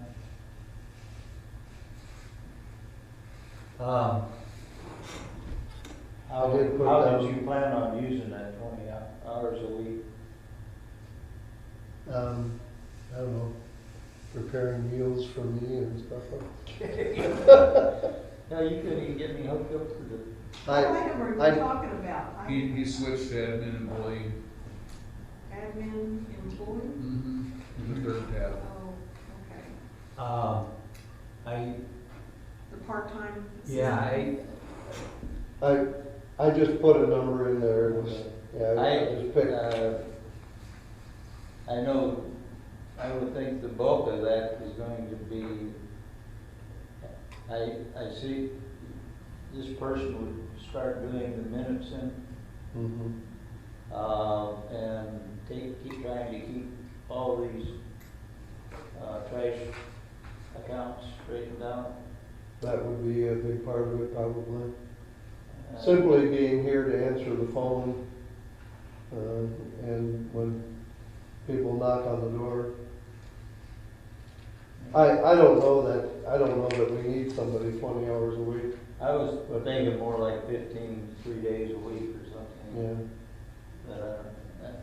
I mean, again, the figures that you put in there for the code enforcer and the building, those are just scientific, wild. Yeah, there's practically no way of I mean, anticipating. I guess you have, okay, so we're going into this to see how it works out. I'm fine with that. Yeah, I mean, with the building inspector, you know, the number of hours is gonna be totally driven by the number of building permits we issue. And but- I'm really impressed with him, the way he was down monitoring the rec center thing one day. He definitely knows what he's doing. Yeah. You know, the code enforcement, you know, that could easily be a full-time job next year with all the backlog of code enforcement, so it's what we wanna make of it. You know, I think halftime, Well, while we're still cutting our teeth on how to do all of this, is probably Well, Plenty. I think it's one of the more visible activities that we can do that makes people realize we are a city and we are going to act like one. I think a lot of people sitting back, they ain't doing nothing. You know, it may be more important to talk a little bit about what's not in here. I did not put anything in here for animal control. Well, I think it'd take 15, between 10, I think you could get, from what I think if we lean heavily on Good Shepherd, I think we could almost talk them into actually doing the Yeah, pickup. I think that's the least of the problem. Given the degree of problems that we're having with getting people to sign up for trash, if we pass an animal control ordinance that says that all dogs have to be registered, you have to have a dog tag and proof of rabies vaccination, if you think that the people in Holiday Island are going to flock to the city office to get their dog tags, it ain't gonna happen. The exact same people that let their vicious dogs run around and be a nuisance are going to be the last people that would ever consider buying dog tags for those dogs. So I guess I'm not ready to Well, I would. pass an ordinance that we can't enforce. I did even look at licensing. That's, just control nuisance or vicious, but anyway. We might be more likely to get compliance by offering people an opportunity to donate to a fund to help support animal control. Possibly. But anyway, I mean, I think the director of Good Shepherd was really very helpful and very interested in working with us, and I think it's an area that we could look at during next year, rather than, to get it firmly, and we could, if the finances were there, we could start it on something on a limited basis. But he said they get quite a few animals now. People voluntarily bring them down there and, get, of course, that's, I'm sure that's primarily strays, not animals that supposedly belong to somebody. But I think it's,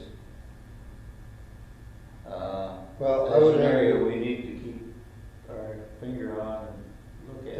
in order to put it in the budget, the council would have to decide that passing an animal control ordinance is on the agenda for next year. I think we could. I don't know if the council is ready to do that or not. I think it could be an action item for next year to get it in place and maybe get started and, get the ordinance and everything, get the process and actually implement it in 24. I don't know.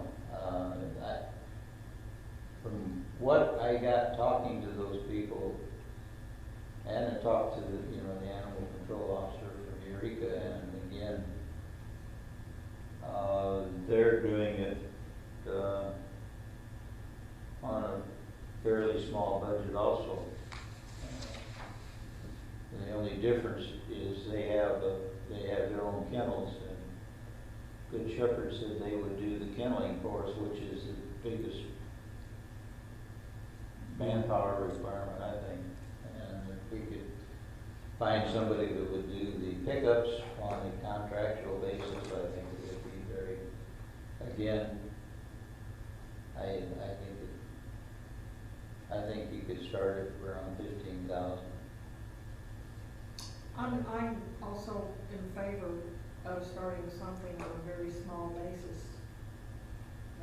And I like what you brought to the council for our consideration. I thought that was well thought out. I think if you push Good Shepherd, I think they would actually, we could contract for them to do the pickups. Yeah, you're kind of on step 2. Step 1 is writing an animal control ordinance. Well, I think And that's the then we easiest part. put together a plan of how we're going to implement it and enforce it. well, say we could, we could put that on, as an action item for next year, and if we get it done, I think, we have enough money, we could, start it on a limited basis, to deal with the more pressing issues in that area. Most of what I see is strays. I'm sure I think we have a problem with people dumping in Holiday Island. We definitely do in certain parts of Holiday Island, but the calls that I get are not from strays. It's not people complaining about stray dogs. It's people complaining about Running up. dogs with owners, and the owners let them run loose, Yeah. and they're a nuisance. But I mean, like I said, it all starts with animal control ordinance. We're not, I would say we're probably 6 months away from that being able to actually get that to where you could start it anyway. Right. Is there public comment anytime? Sure. Good. Ken Brown, 7 Cypress Point. My dog and I were bitten about 7 years ago, and several of you were on the committee, on the Board of Commissioners at that time. And I went home shaken and called 911, and the sheriff dispatcher said, well, Mr. Brown, we can't come and help you because you're not a city and you don't have a dog leash law. You don't have an ordinance or anything. So, and that happened up by the 7th T box up by my home. And the same dog attacked about 4 people, including one guest who was peeing off, and he got him from behind. So one of the exciting things about becoming a city and why I voted was that was one of them. That it might be a while before we get started with that, but I like the idea of at least planning to start it, and it may take 2 or 3 years. But as we grow, and just about everybody has a dog or a cat, and they move in here, and if we have no way of watching for or protecting from unleashed animals, it's sad. And a couple of people were old ladies, old women, sorry, older people, and the liability is there, I think. The liability is there. Just common sense that if we're a city, that would be one thing that I would like to see. Pardon me? And then I've had a couple other things that I won't put back up again. As far as cleanup and Carroll County waste, there's going to be a cleanup of the roads on October 14th, Friday. So we're hoping to get more people out for that. As we get older and older, there's less people showing up, but we want to keep the roads clean, 187, 23, and so forth. And it's going to be a picnic afterward. I'm going to have burgers for everybody, so we want to do that.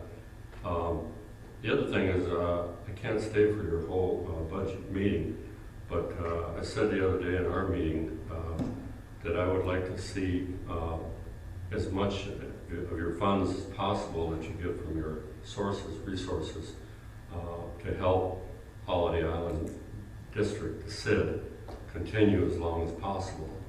And I made a comment, I think Ken was here during the meeting, that if we keep the assessment as high as it is right now, then that's less time, and Len, you were there, and others on the committee that formed the city.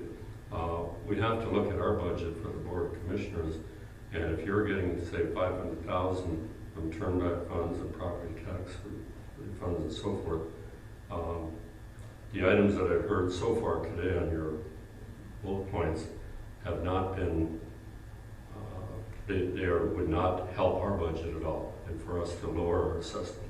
I don't know if I'm making sense or not, but anything that you could do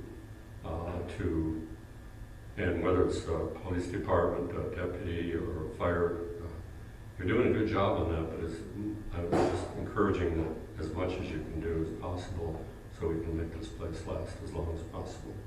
Appreciate it. Thank you. I think we can well have animal control as an action item get started on next year. Whether we could actually implement it might be a stretch, but I think it can be done. I think I heard Ken volunteer to draft a animal control ordinance. What did they say? Shoot them. No, I'm an animal It, lover. it definitely needs to be done at some point in the future, but I think that's probably one of the other issues that I spent more wasted time on than I'd like to admit on the BOC. And we're not able to accomplish anything. And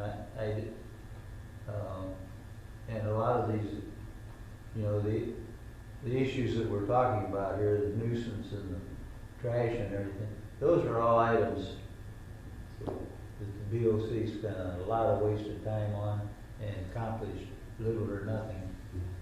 And we are in a position that we can do something about it, and hopefully shortly we'll see some fruit of our labor. And the issue on, I don't know, I get, you probably don't want me to keep going, do you? Well, I mean, But as far as reducing the assessment, there's gonna have to be some function switching, and we would have to implement, to do anything, we're gonna have to implement, that 5 mil property tax, which would bring in $250,000 to $300,000. That's the only way we could make any significant impact, and I won't vote for it unless there's gonna be an offset in the assessment. Right. Thank you. yeah, I agree that the only way that the city can, at this point, have a substantial impact on the HICID budget beyond the 50,000 we're putting in the fire department Well, is for the city to pass a tax millage to take over some function that the district is currently doing. And, we could start discussing things like that next year. I think we need to start talking, we need. Because it's a, that, It's if we're a- gonna get it done in 10 years or. it's a, from the time we decide to do something, it's a 2-year process because, whatever we plan to do, we would have to pass an ordinance next October. I mean, we could do it this year in anticipation of doing something, but we don't have a plan. But by the October, November timeframe, we need to pass an ordinance establishing the tax millage for next year to notify the county. And the county puts it into their budget to collect the tax, but they don't collect that tax until October of The following year. of the following year. Mhm. So it's a 2-year process before we see any money from a decision that we would make early next year. So, but I agree that, you know, we need to be having those discussions. But it's too late this year to put together any kind of a plan to impose a tax millage. I would say I have been thinking about finances and how everything works, and I know there's this talk of wanting to eliminate the district and the city taking everything over, and I don't think I agree with that. I don't think it's a good idea. I agree with Ken. Keep in mind, we've got people who live somewhere else, who own a house here, to come and just visit, you know, on vacation. We're getting no turn-back revenue from those. We're getting no turn-back revenue from the vacation rentals because there's no residents there. If you take a $200,000 house, if we have a 5 mil property tax, which is the limit, that's $200 a year in tax revenue. 200 or 200. 100? Well, it would, you take 200,000 times 20% times the 5 mils, 40,000. it comes, you know, it comes out to essentially 1 mil, Yeah. which is $200 versus assessment right now of what, 700 780. or 780 that they're paying for public services that are provided, fire protection, Well, police protection, and so on. And if the district goes away, you've got $200 But left. there's no way, given the current, Right, but we could take over a function right. and fund it probably. But there has to be some agreement what we're gonna do before, like I say, before I vote for implementing some property tax. We'd have started right after the first of the year and in the spring, because our first budget meeting is next Monday and your first budget meeting is today. So if we're looking at October of 2023, we've got to start in the first quarter, at least the first half of the year, to even make it happen then. Right. Because we'd have to send a notice to the county to levy it in October of 23, and it would start trickle, you know, collections in 2024, with the big one come in November, October. So, it's a couple, Dan says, 2-year process, and it would be nice to have been there already, but we're not. Yeah. And I think, well, we haven't looked at the road budget yet, but I think it's what, between 250 every year.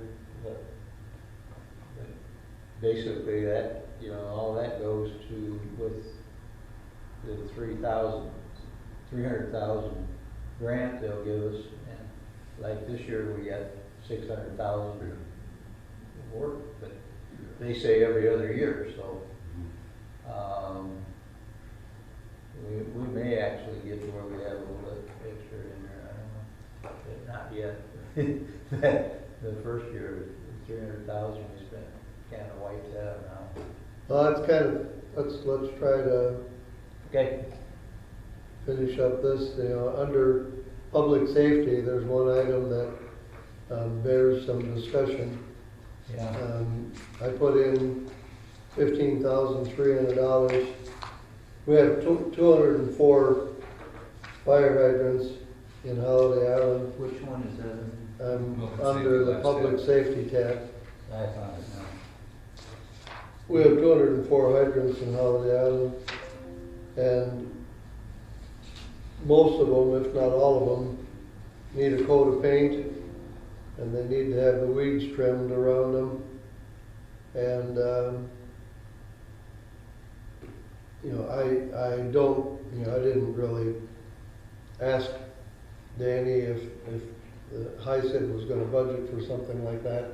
I just thought that it would be something that we could contribute towards the community that wouldn't have to then come out of HICID's budget. The $150 per hydrant that's just a number. That's just a number. I have no idea what somebody would charge us to sandblast them, paint them, and weed eat the grass around them, and then spray it with some kind of weed killer so that the grass doesn't immediately grow back up around the hydrants. So $15,000 a year for 2 years, we could have all the hydrants repainted, sandblasted, and repainted and cleared out. I was talking to someone when this subject came up about painting the hydrants. Seemed like maybe it came up on social media that the hydrants needed to be painted or something. Or many were in bad shape and you couldn't see the colors and what have you. I know the caps have to be a certain color to distinguish between the pressure. Mm-hmm. But that someone mentioned, and I thought it was a cool idea, have a contest and let individual people adopt hydrants and paint them in interesting colors or Some youth paint them very creatively, except for the cap, which would have to be a certain color. But it sounded like a really fun idea, and you could maybe raise money that way. the, National Fire Code 5.2.1.1, all barrels to be chrome yellow except in cases where another color has already been adopted. Oh, really? Yeah. Forget that. I think when you drive through these towns and they have that creative color scheme, I think that's a bad idea. Tony, the last time they were painted, some group Mission group from Texas. came through here and did it. And like a lot of other things, unless somebody pushes them and kicks them, the district tries to ignore them. I'm sorry, Ken, that is true. Well, I don't remember, It's just- I don't think they were sandblasted that year either. I think they probably used a wire brush on them or Maybe something. maybe they did. yeah. But I can't support that. I think that's the district's responsibility, not ours. We're giving them $50,000 to the fire department support, and I'm not in favor of taking on their maintenance. Mr. Mayor? Yeah. One thing, Rotary Club wants to do a virtual fundraiser this fall. The last one we did, we raised $15,000 with our money and what the community. I mean, that could be a possibility. That's a great idea, Jerry. And We already have a Rotary commitment to spend money on signage, and unfortunately that project somehow ended up being under my control, and I haven't had any time to work on it. Peggy Lodowitz did go, or Peggy and Don went all over Holiday Island and took pictures of all the signs. So I have a file of probably 1,000 pictures. Because they not only did the informational signs, but they took pictures of the street signs and the yield signs and So they're all bad. anything that looked shabby, they took a picture of.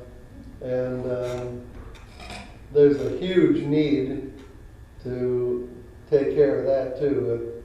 It's just one of those low priority things that when you sit down and you do the budget, you cover the things that have to be done first. And then if there's any money left over, you start to look at the things that should be done. And of course, there's never any money for the things that should be done Well, after you're done looking at the things that have to be done. but So, we've got enough money in the street fund, I think. that Oh, we the can street cover fund the could bit. fund signs. We could replace this, do the signs that are on our roads. yeah, I those mean, probably aren't the worst. it would be a lot easier for the Rotary Club to raise the money to repaint fire hydrants than it would be to replace signs. I mean, we've got, I think we're gonna do $3,000 on signs. I just don't want us to. It would be, I stuck it in there because it seemed like a good idea at the time, but I hadn't, Well, there's- given that you got a budget here that only allows us a $9,000 cushion. I can't support this. Yeah. I can take it back out again. You know we're gonna have items that show up during the year that. It was a little bit of a stretch in the first place because I'm not sure that for the city to spend money on it, we would have to convince ourselves and the public and the auditors that the fire hydrants are part of the fire department and not part of the sewer and water. And that could be a little bit of a stretch right from the get-go. So I'm not opposed to taking it out and keeping that money in reserve for possibly coming up with a animal control program for next year. So I would think we could start working on it, and if the funds were there, we could do it, otherwise we'd postpone it. But, and that is one of the issues that we need to put some priority on, is looking through stuff and see if we can find any other revenue sources. Well, speaking of revenue sources, just on what Jerry was saying, Rotary has funds to give toward community projects. Elks probably gives funds to community projects. Even High Hall always gives funds to community projects. Yeah. And, possibly Art Guild and some of those others might be able to chip in too. If you went around and did a coordinated effort and said, these are some needs that the city sees that need to be done to keep our place beautiful, and start a fund that every one of them could give to if they wanted to, they would all feel like it was a part of the community project. And if we did the fire hydrants, it didn't matter. I'm sure everyone would get Whose behind that. responsibility it is, that's a community project. Right. Okay, I'll take it out of the city budget. Otherwise, I congratulate you on a very well thought out budget. Well, thank you very much. I'll take any compliment I can get. This required a lot of work to put together. Well, I mean, a lot of it is really, and it's and the budget is a guide. It's not absolute. So, Dan, I had a question on the district court tab. Okay. You said the assumption is the county will prosecute the traffic and keep the funds. Does the city have to make something official to give them jurisdiction inside our city limits? Enable them to do that? No, they can enforce traffic and criminal law anywhere in the county. Okay. They could go into Eureka Springs and write a traffic ticket and, now, as far as, it is my assumption in this budget that the county would prosecute, because it comes down to who's gonna prosecute Exactly. the citation. citation. The assumption in this budget is that traffic and criminal would be prosecuted by the county and they would keep the revenue. Any fines and fees for code enforcement, ordinance enforcement, the city would prosecute and keep any revenue, of which there'd be minimal by the time everybody else takes their cut. There's very little left over. But that does bring up a point that I was gonna mention.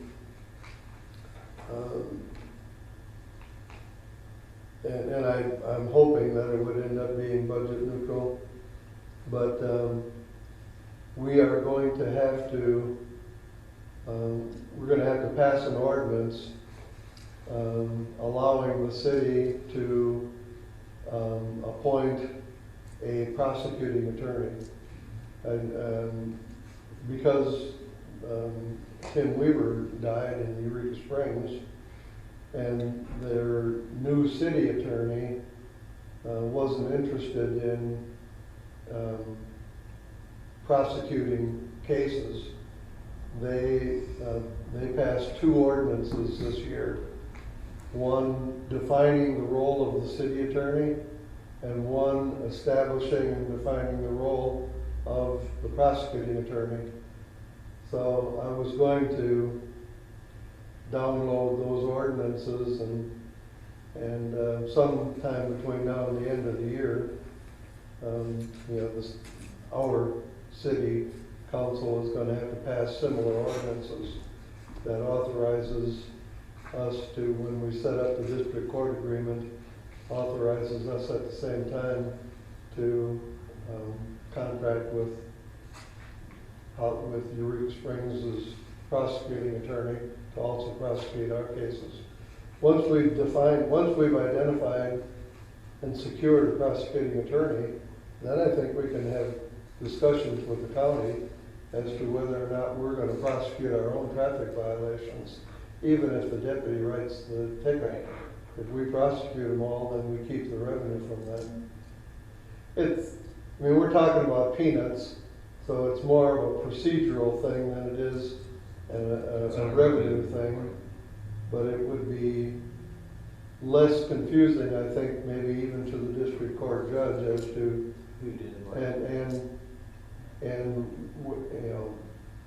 how the summonses are processed and everything. I have to avail myself of a little bit of civics class here in the next month or so as to how that whole process works. When somebody, whether it be the code enforcement officer or the deputy, when they write a ticket or create a citation, how does that turn into a summons to appear in court? How do they know what date they're supposed to appear?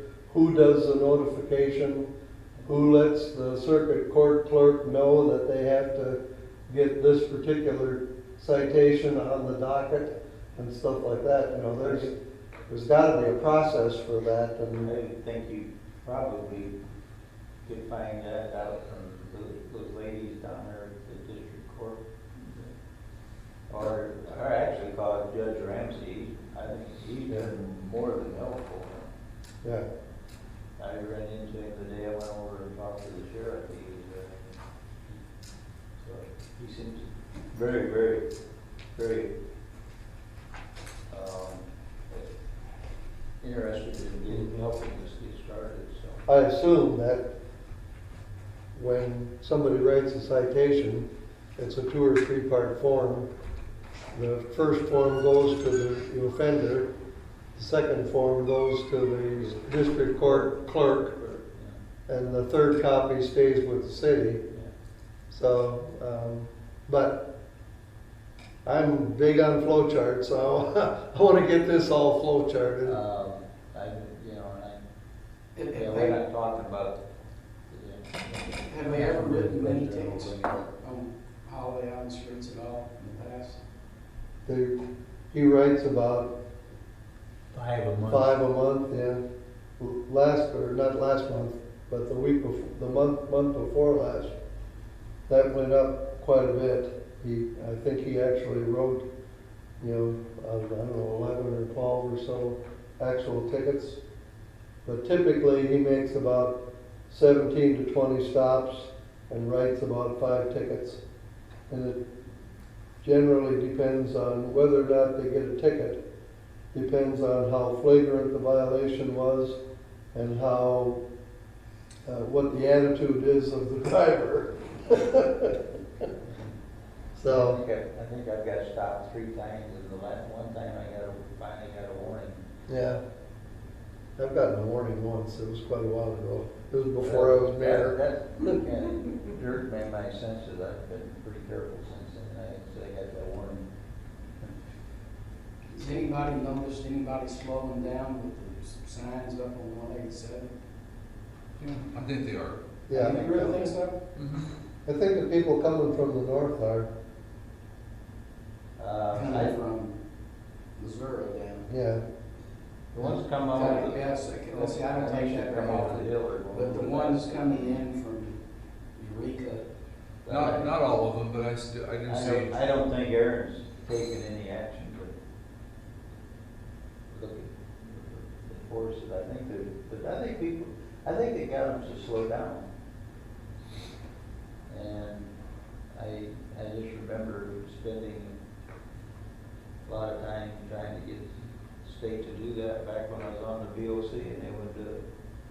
Well, Aaron doesn't spend a lot of time on traffic enforcement, and when you look at what he does spend time on, I'd have to agree with him that he's spending his time on the things that need more priority. Hopefully when we get this contract through and get the second person on board, that they get a little more traffic control. I would like to put speed tables down on Holiday Island Drive just to see what effect that has, but That would slow them down. I Especially think, if they're 9 inches I tall. think the people that drive the emergency vehicles would have an issue with that. Yeah. Anything else on the budget that anybody questions or anything we think that we should add? just one thing, it's just mainly a question, but, you put in what I thought was kind of a low number for business licenses. So what's your thought there? I mean,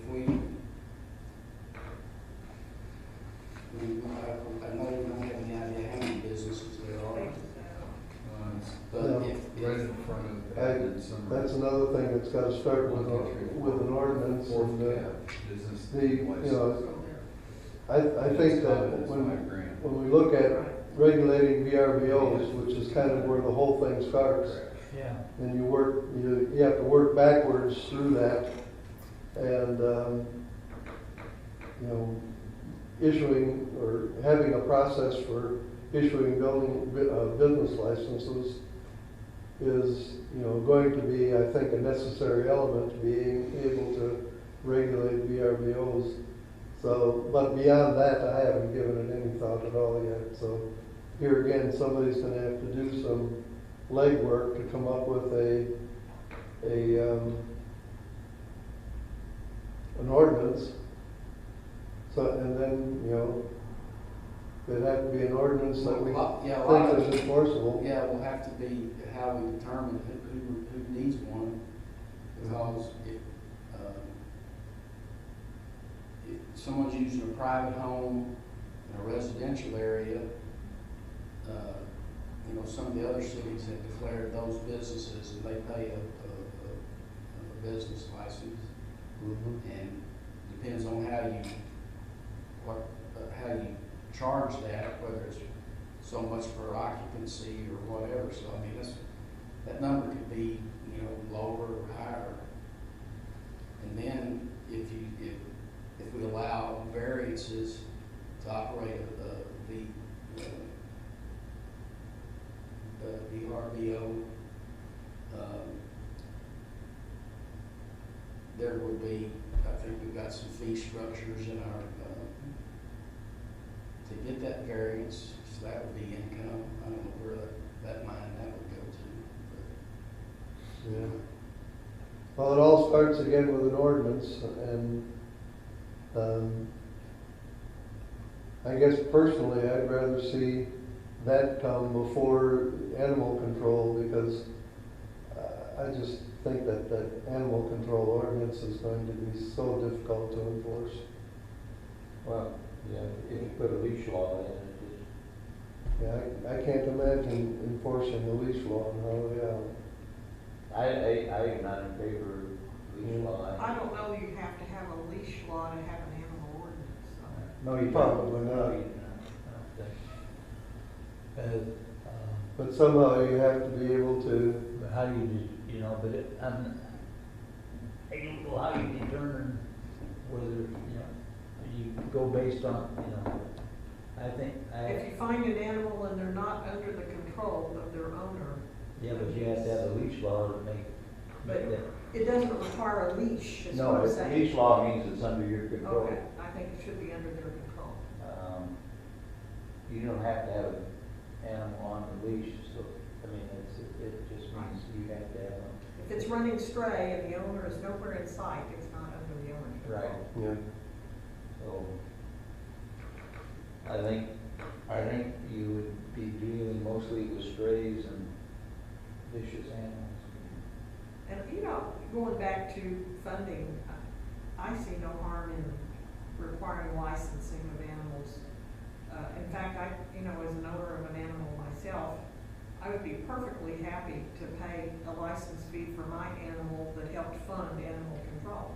Because I have a small dog and I don't want a big dog coming in that doesn't have an owner in sight that I'm scared of when I'm walking my dog. Well, I think at some point, we need to have a planning meeting, you know, I guess, November, December, planning what we're gonna try to do next year, or do we need to do it before then?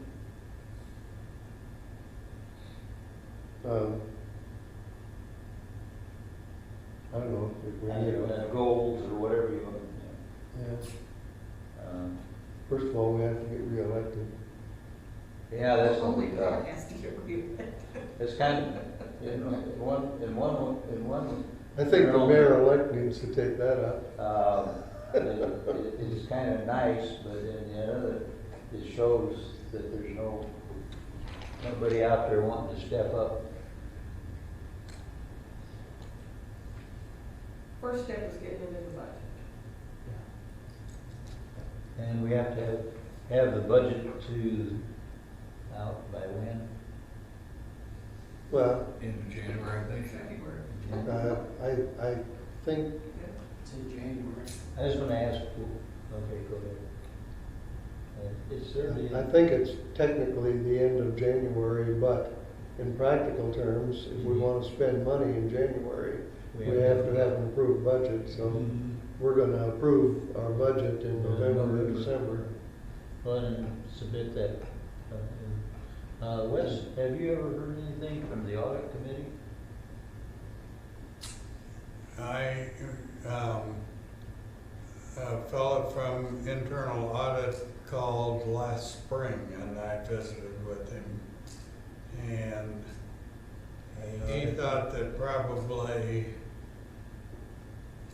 when they came, they would probably do a 2-year audit since we were just getting started last year, and then maybe kind of a annual. I thought it was supposed to be an annual, that's why. Well, right, but they would audit 2 years, so he was talking that they'd probably, you know, next year maybe do 21 and 22. Do we pay for that? No. It's included in It's free. our Arkansas meeting. We could hire an independent CPA if we wanted To to, get the but then we would have to pay. legislative But audit. legislative audit does not charge.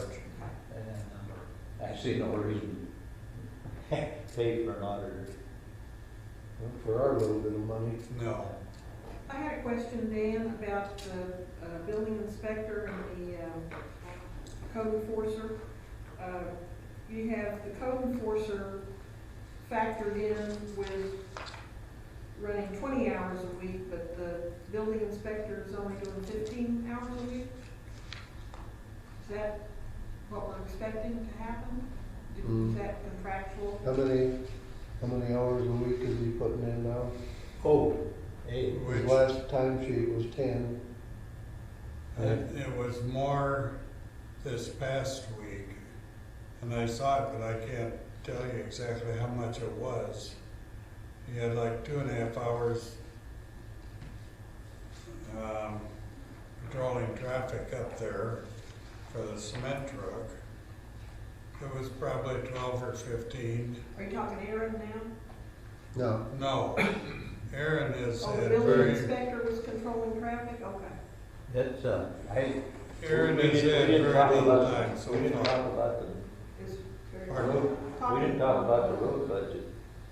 yeah, the only thing in the road budget is Yeah. the annual maintenance fee for the district. Because next year, we're still in our saving our money mode for a big project in 2024. Well, I see that the amount that we're projecting is going to be quite a bit higher than what we anticipated. I mean, I As didn't. far as revenue, Yeah, 286, that's nice, and you're going to submit the grant in November, I'm December? gonna resubmit the same one I did But last in year. all probability, they're not gonna let us do it in 2023, they're gonna make us wait till 2024. Right, yeah, we would be, hopefully, we'll be awarded the grant in 2023, which means by the end of the year, by September, October,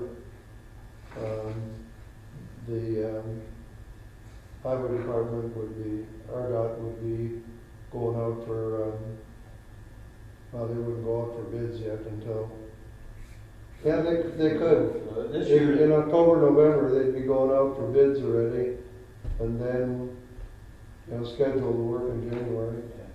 but looking at this projection, we're gonna, if we're only gonna be able to do those grants every other year, we're gonna have some road fund money that will be available for us to do things outside. It all depends on how much we wanna, how big a project we wanna be able to do when we do a project. Well, we wanna get close, we know we wanna aim for 550, and then if it goes over, Yeah, because we wanna, I mean, that's the best bang for a buck we can get, and, I mean, the way they handled that contract was just so good.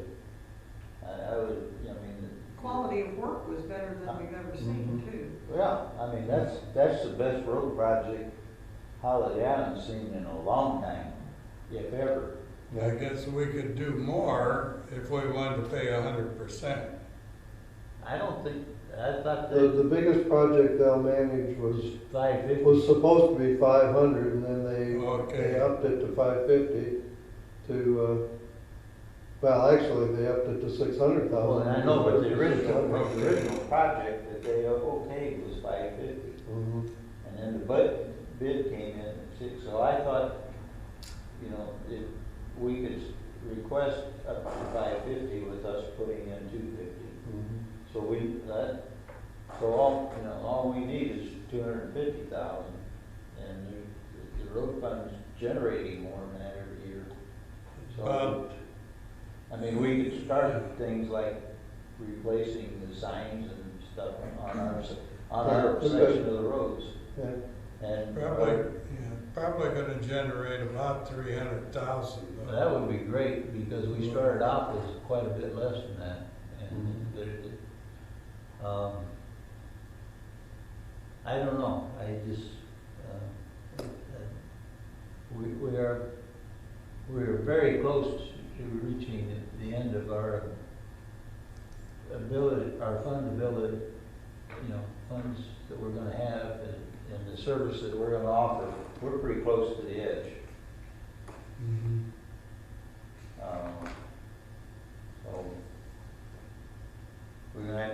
something. But if we wanna, expand, but we're not there yet. Yeah, we're, But I guess, I'm just happy we've gone as far as we have, and I think the budget that you laid out is gonna allow us to, but I keep trying to think of something that we could do that would make a bigger footprint for the city, but since it's, I don't. the vast majority of the people that call me are happy with what we're doing and the progress we're making. So I don't think we need to make any big splashes yet. Oh, And you don't want to get a grant for a new city hall? well, if we got a grant for it, They would go for that? they would probably go for it. But One minor thing that I found on the code enforcement budget yeah, is, you still have the old, mileage amount for IRS on the vehicle reimbursement, I guess. It's I thought 62 and a half. You had it on building inspector, but you didn't put it on. Okay. I'll correct that. What was that? I have the old IRS mileage rate for mileage reimbursement of 57. And that was one of the items in that email that I sent to you. Yeah. You've got the correct dollar amount, it's just the incorrect mileage rate. Yeah, the dollars are right, Oh, the okay. description's wrong. Okay. I didn't bother to add that. It is calculated The 65. answer's right, it's just the figures are wrong.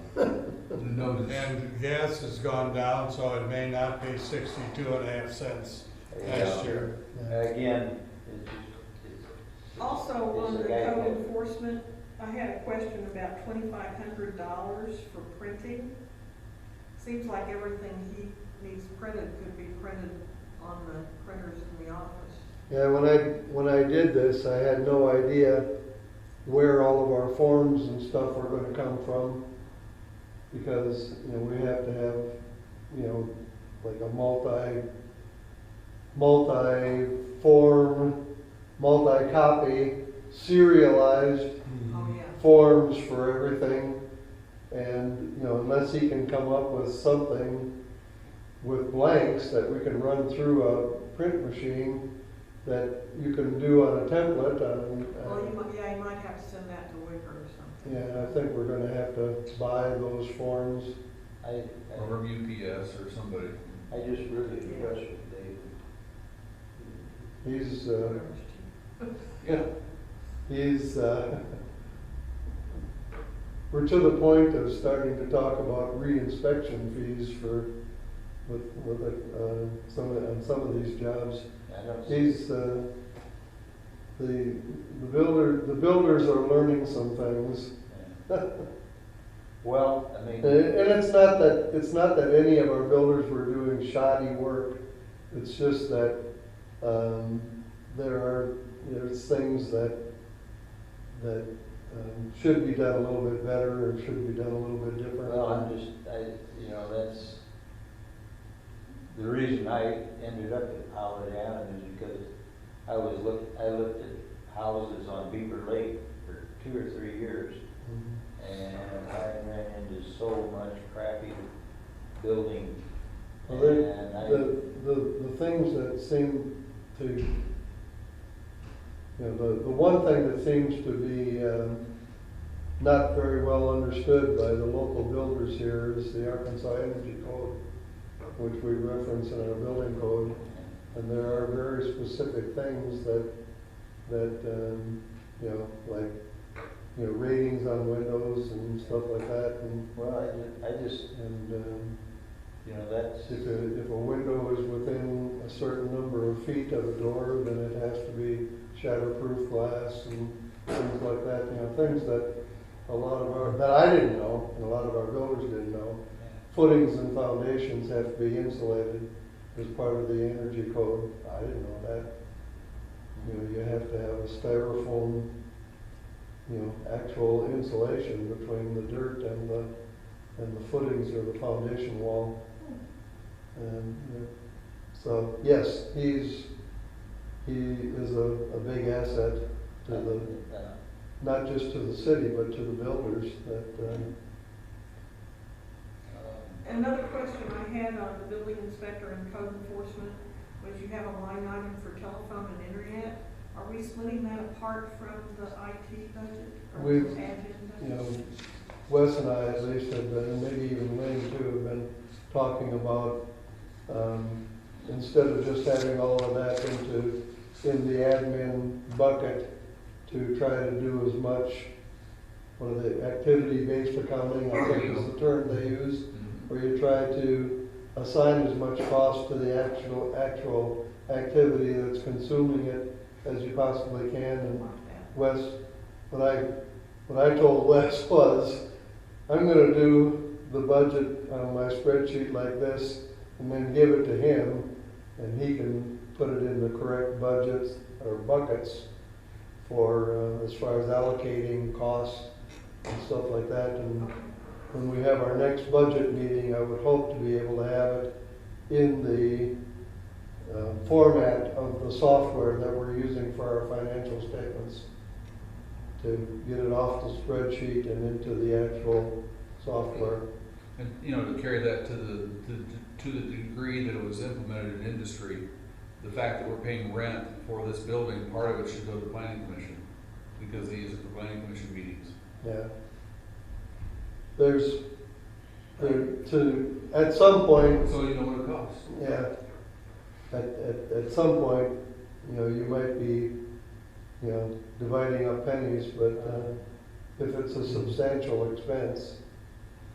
And it's important when you, like, it's very important in industry, because if you're talking about divesting of some particular activity, you have to know what fixed costs are and what variable costs are. And, you know, if you eliminate this activity, is all of that cost really going to go away? Or is most of that fixed? So, Well, in the product line we had stuff that went through the standard line, and those costs were much lower than the stuff that was in the custom line, yeah, because of the price of the equipment and the operating costs, so we priced them different. yeah. So I think we need to do it, at least in the planning commission realm, so that we know what we should be charging for permits, what it costs us for people to come, so that it's a net neutral when we're done. We bring a revenue in that offsets our costs. Yeah. Well, Wes and I'll work on doing that allocation, coming up with we probably need to write some rules about how we're allocating things so that, Your successors know yeah, the formulas. so that it will Who do you outlive us. suspect? Okay. Well, President? the main ones I've looked at so far is like the computer hut and phones and that sort of thing, because that's all set out on their bill, what we're paying for, so.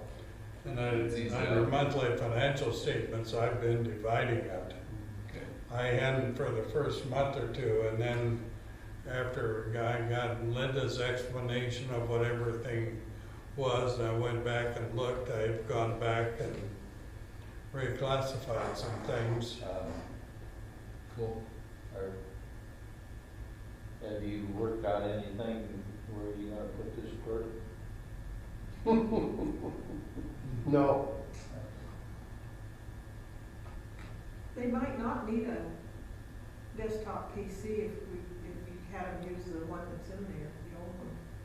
yeah, If we got it doctored up with extra software. either that or maybe the clerk can have this computer and I can take that old one. Well, yeah.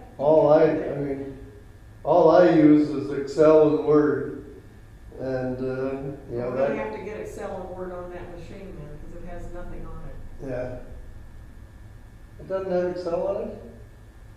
I Okay. couldn't believe it when I went to look at it the other day. I figured it. We can put open office on it. Which one's that? Well, maybe it did have open office. Maybe it did have open. Yeah, it office. must have, because they were doing, It It didn't have an Excel or Word license, so. Probably do the open office. Well, I'd have to look, I mean, we've got 365. I'd have to look and see how many machines we're paying for. Well, for $6, we could put 365 on there a month. You know. I mean, we're paying, you know, a per machine charge for 365, which would include all of those. For $8, you could get the more full apps, and for $6, you could get. Right, that's right. Cut down apps. It's $6 for like David and Aaron. And I think it's $8.50 for 3, which would be Dan, myself. Should only be 2. The third one would be, Damn it. Right arm don't wanna lift. Planning Commission. I don't have any I software. don't think it's on that desktop that came from the planning commission that we have in the office. I'm pretty sure there's three machines being charged We need to $8.50. check that then. I can't get The Aaron's or David's, one or the other. They Well, have. the Aaron's and business David's apps. are 6, No, they have just 365. because they're not getting, You two have the business apps, 365 business apps. Higher price. I don't know. It was interesting that I went to the POC meeting, Linda was. I watched it Yeah. live. Huh? I watched it live. You didn't- Well, before we get on to anything else, are we We're done. done with the discussion on the That's budget? about all I have. For If I today? find something else, I'll call you. All right. Do we need a motion to adjourn the workshop, or should I just adjourn? Just gang it. All right, the workshop is over. Okay. Shut off the recording. Turn everything off, hang on.